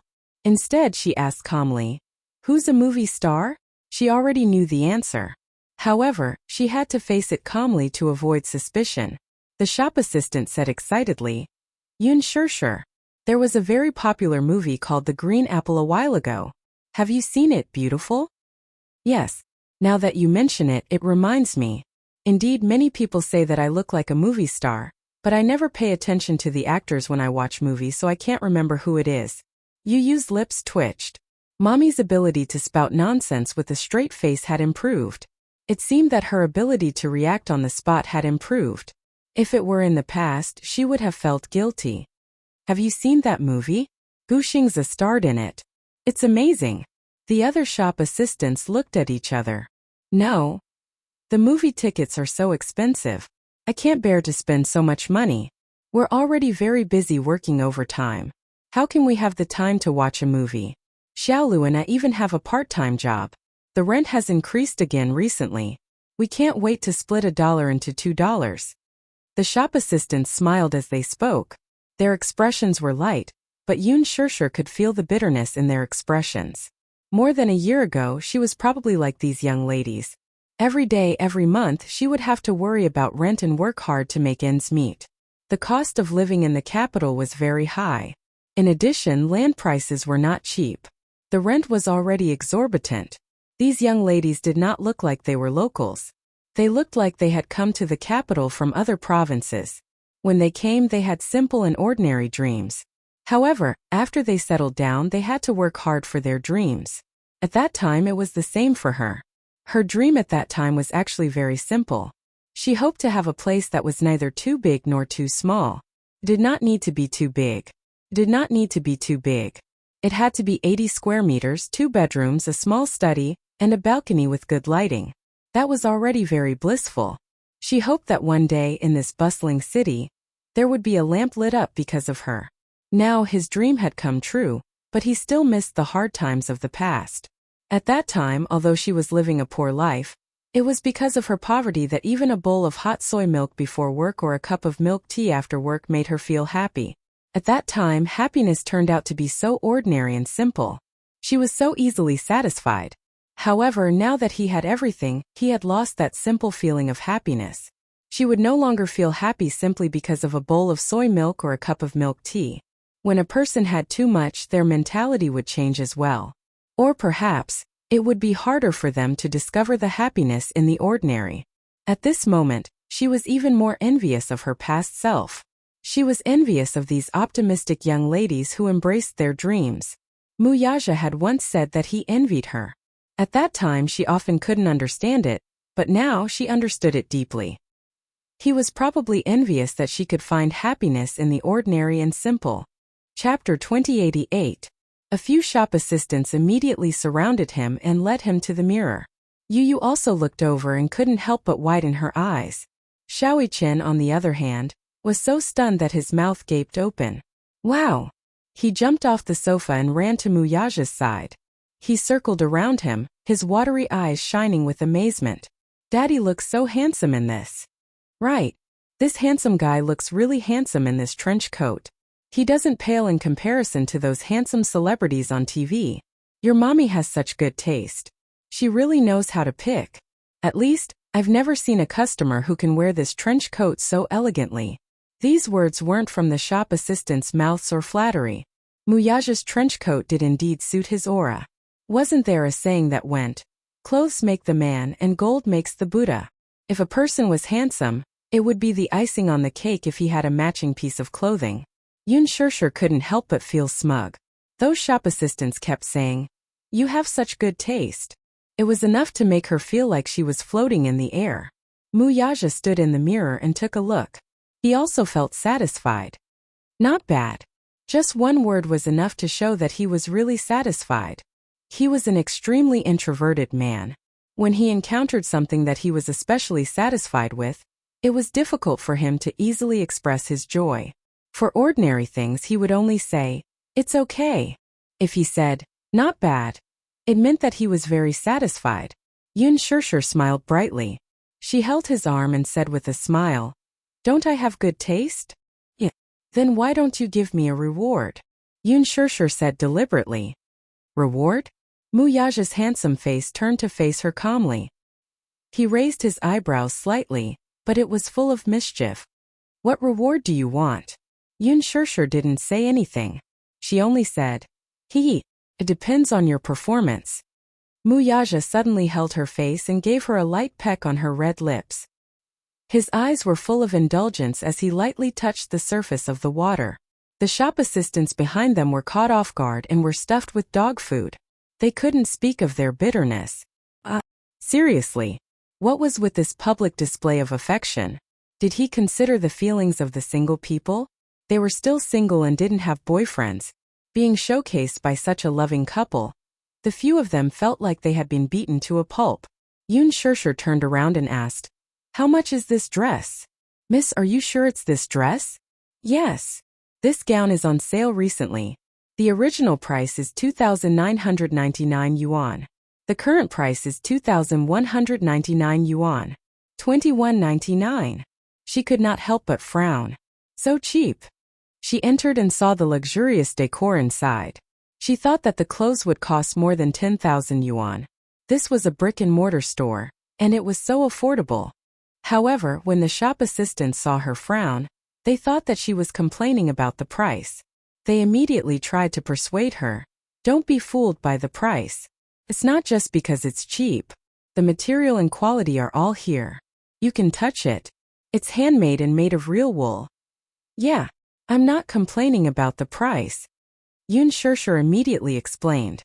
Did she look so poor that she couldn't even afford 2,199 yuan? "Can I pay by card?" "Yes." The shop assistant brought the card machine over. Yun Shirshir handed over a card, paid and signed. The shop assistant took the dress to be ironed, packaged, and handed it to her. "You and your husband are so loving. I'm so envious." Chapter 2089. Yeah. Your husband dotes on you a lot. The way he looked at you when he kissed you just now was really enviable. If I had a husband like that, my life would be perfect. Yun Shirshir smiled and stuck out her tongue mischievously. Actually, he's quite a wooden person. He looks very cold. The shop assistants were smiling, but they were criticizing him in their hearts. Ah, you think so too? Your husband is really cold. Aside from you, he's as cold as an iceberg to strangers. Yun Shirshir held on to Muyaja's arm. After they walked out of the mall, Yu and Xiaoichen were clamoring for milk tea. The weather at night was exceptionally cold. Especially as they went further north, the wind at night felt like it was filled with ice, and it was especially torturous. Yu and Xiaoichen didn't like milk tea, but the weather was so cold that they felt much warmer with a cup of milk tea in their hands. While they were waiting in the milk tea shop, Yun Shirshir was also feeling a little uncomfortable from the cold. She kept blowing into her palms and rubbing them. When Muyaja saw this, he walked over and gently wrapped her hands with his large palms. His hands were unexpectedly warm. His large palms completely wrapped around her small hands, and the warmth from his palms was continuously transmitted to her. Yun Shirshir was a little surprised. Your hands are so warm. Muyaja's lips curled into a smile as he held her hand tighter. He had always kept his hands in his pockets and rarely took them out. Along the way, his hands were already warm from holding them. Muyaja lowered his head and gently exhaled on her small hands. He rubbed them gently with a serious look on his face, as if he were doing something very important. Yun Shirshir's gaze suddenly froze. She stared at his handsome face in a daze and couldn't look away. He carefully rubbed her hands and suddenly realized that she was looking at his face. He furrowed his brows and looked up. When he met her gaze, he saw that she looked a little surprised. Puzzled, he asked, "What's wrong?" "Nothing." "Why?" She snapped out of her daze and smiled. "I'm just looking at you." Muyaja gently kissed her fingertips that had turned red from the cold. His voice was so gentle that it seemed as though water could be squeezed out of them. "Are your hands still cold?" Yun Shirshir's face heated up from his doting gaze. She shyly lowered her head and stammered, "Yeah, they're not that cold anymore." Muyaja held her hands in his arms and said softly. Feeling uneasy, Yun Shirshir awkwardly shifted her face away shyly. "Oh, it's nothing. It's just red from the cold." It would have been better if she did not turn around. The moment she did, she saw little Chen and Yu standing at the side with mocking expressions. The two little guys were imitating them. Yu stood facing Xiaoichen and held Xiaoichen's hands like a boyfriend. He said affectionately, "Are you freezing?" Xiaoichen pretended to be extremely shy. His eyelashes fluttered nervously and he looked as shy as a little deer. He lowered his head and said hesitantly, "No." Yu imitated Muyaja's earlier behavior. He gently lowered his head and kissed his fingertips. He looked up and affectionately repeated what Muyaja had said earlier.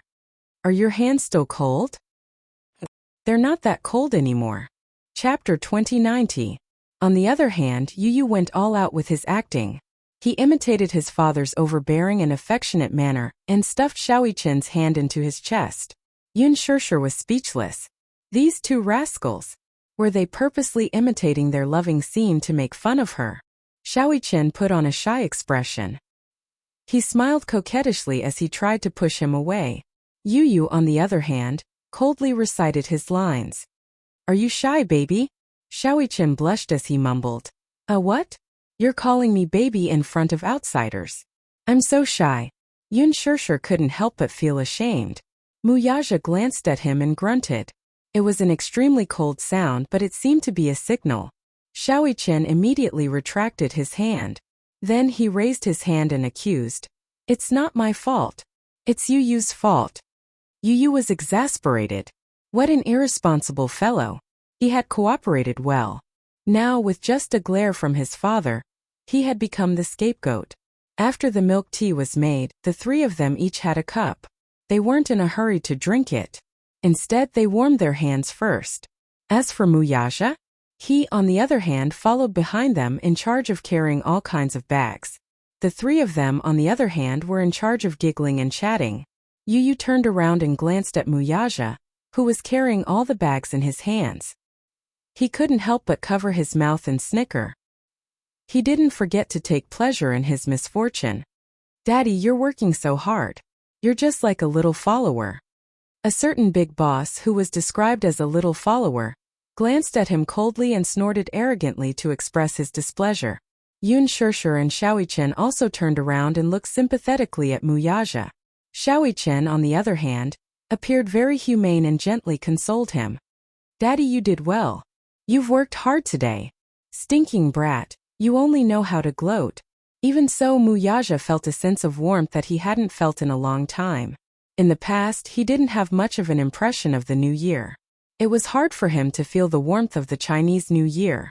What he felt the most was that it was close to the end of the year, so the bank's approval process for financing was much slower. All the rhythms began to become hurried and hurried. Many employees had applied for leave. The atmosphere on the street also became jubilant. However, it was as if all of this had nothing to do with him.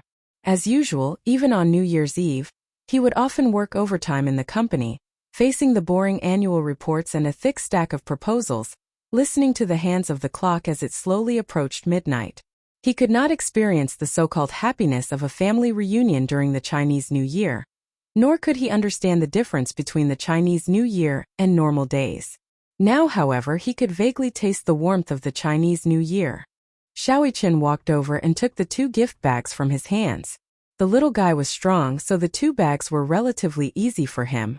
Yun Yeching and Yun Yeho bought 4 silk quilts. As the weather turned cold, he thought that he should change the quilts for the new year. The silk quilts were very warm. Since they were on sale now, he bought 4 sets in one go. One for Xiaoyichen and Yu, one for Muyaja and Yun Shirshir, and the other 2 for him and Yun Yeho. It was just nice. Chapter 2091. In the parking lot, a group of people chatted and laughed as they walked to the parking lot. After placing their luggage in the trunk, they got into the car. Muyaja had just closed the trunk when he acutely sensed a strange gaze behind him. He turned his head warily and glanced around, but he did not notice anything out of the ordinary. His intuition was especially sharp. Even if he was being watched from 100 meters away, he could still raise his guard. He kept feeling a pair of extremely cold eyes staring at him, silently sizing him up.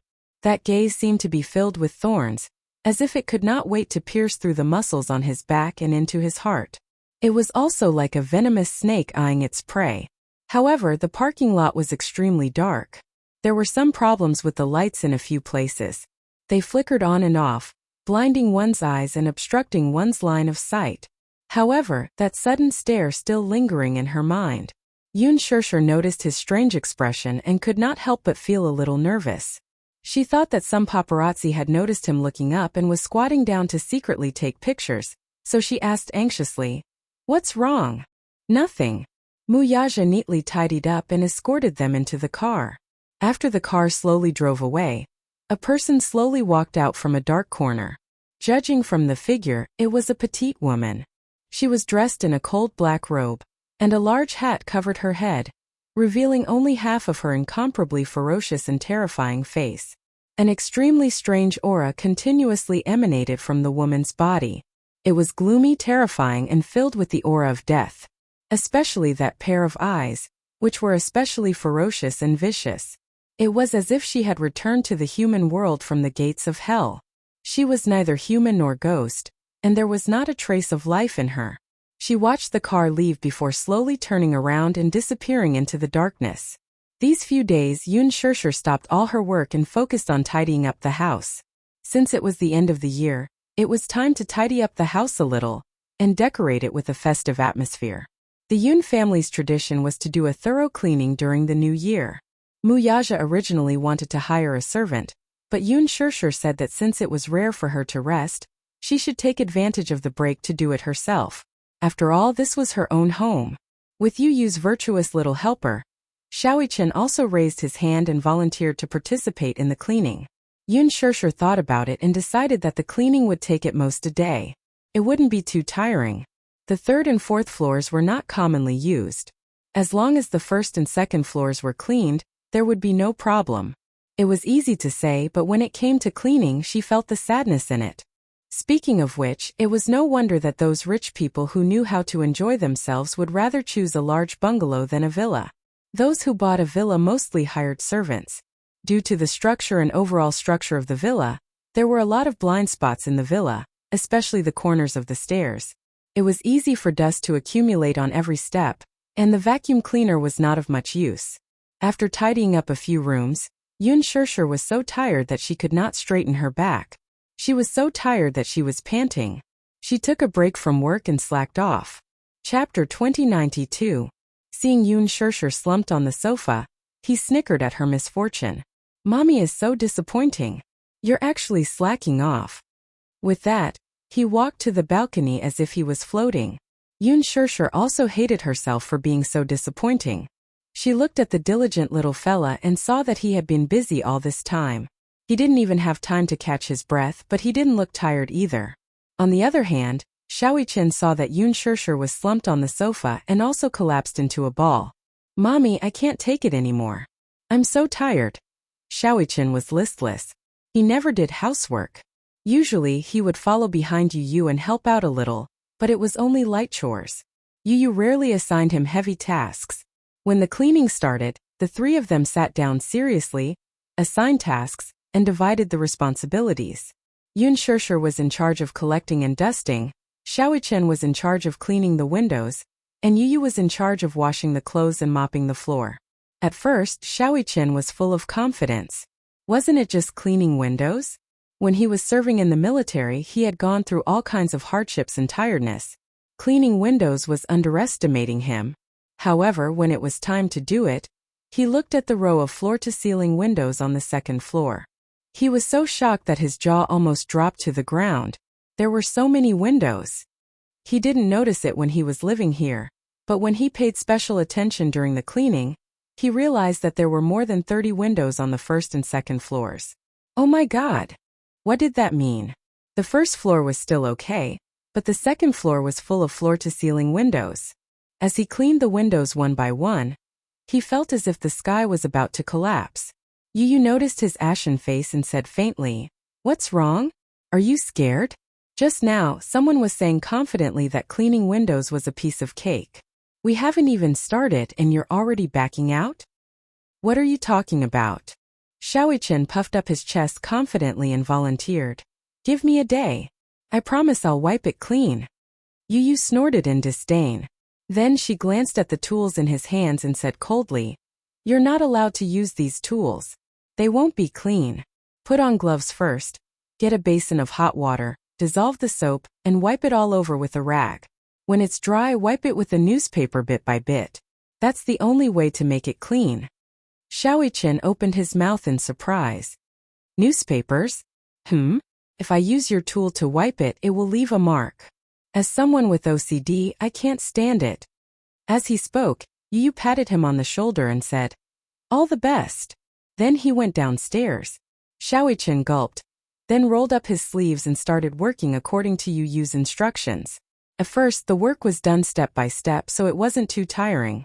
However, when it came to the last step, he leaned on the windows and wiped them with a newspaper bit by bit.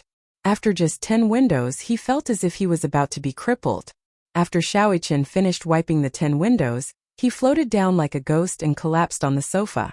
He felt as if he was a crippled prince. He was so tired. It was more tiring than doing 10 sets of push-ups at once. When Yu saw him lying down, she thought that he had successfully completed his task and ran upstairs to check. However, when she saw that he was only halfway done, she said angrily, "Mui-chen, come up here." Like an obedient puppy, Mui-chen obediently ran upstairs and was fiercely reprimanded by his younger brother. Are these windows considered clean? Chapter 2093. It's only clean when it looks like there's no glass in it. Yun Shirshir's scalp went numb when she heard that. She couldn't be bothered to slack off and went to tidy up the cloakroom. However, the more she tidied up, the sadder she felt. Usually when she came home, she didn't ask about the housework. However, every time she came home, the house was very clean and there wasn't a speck of dust. Although, to a certain extent, this was due to the hired helpers, it was more due to Yu's usual love and acceptance. Especially in the cloakroom, the clothes, shoes, and hats were all neatly arranged. Yun Shirshir even suspected that Yu Yu was a Virgo. At night, Yun Shirshir was so tired that she was fuming. She felt as though her soul was about to come out of her mouth when she lay down. She was really exhausted. Xiaoi Chen was equally exhausted. He slumped on the sofa and responded lazily to whatever she said. He didn't have any energy at all. As for Yu Yu, not only did he complete his role perfectly, but he also washed the clothes and mopped the floor. He had already returned from grocery shopping and was preparing dinner in full swing in the kitchen. This guy. Didn't he know how to be tired? The problem was, although it was just washing the clothes and mopping the floor, many of the clothes in the house had to be washed by hand and not by machine. Furthermore, there were a few places where you had to kneel on the floor and wipe them clean bit by bit. God. Why was this guy so energetic? She wanted to ask him if he was tired after doing so much, but she was too embarrassed to ask. She couldn't even compare to a child. Yun Shirshir pulled herself together and got up. She walked to the kitchen and asked if she needed help. However, when she opened the door, she saw Yu Yu carefully picking the vegetables with his head lowered. She felt a mix of emotions when she saw the fine beads of perspiration on his forehead. This child, he was obviously very tired, right? How could anyone have so much energy, let alone a child? After doing so much housework, he must be exhausted. Now he still had to prepare dinner for them. For a moment, Yun Shirshir felt extremely sad. She was both touched and ashamed. She immediately walked over to take over the work from him. Yu Yu's next sentence hit her hard. Mommy, you'd better lie down on the sofa obediently. Don't cause trouble. Yun Shirshir. Her heart broke slightly and she explained, I'll give you a hand, okay? I'm pretty good at picking vegetables. Yu Yu said in disdain, I won't let you touch the kitchen. Once when you were cooking, you didn't even pick out the ingredients properly and it affected the taste. Yun Shirshir felt as if thousands of arrows had pierced her heart. She moved a small stool over and sat down. Yu Yu didn't want her to interfere, so she sat quietly by his side and accompanied him. Yu Yu was very careful when picking the vegetables. Even if it was a small cluster of yellowed leaves, he would still pick them out. He could also easily distinguish between the tender and old vegetables. Yun Shirshir suddenly felt bad. Yu Yu, you've been busy the whole day. It must be tiring, right? Yu Yu grunted and glanced at her. However, he saw that her eyes were full of heartache. He couldn't help feeling touched and stopped what he was doing. Mommy, Yu Yu isn't tired. How can you not be tired?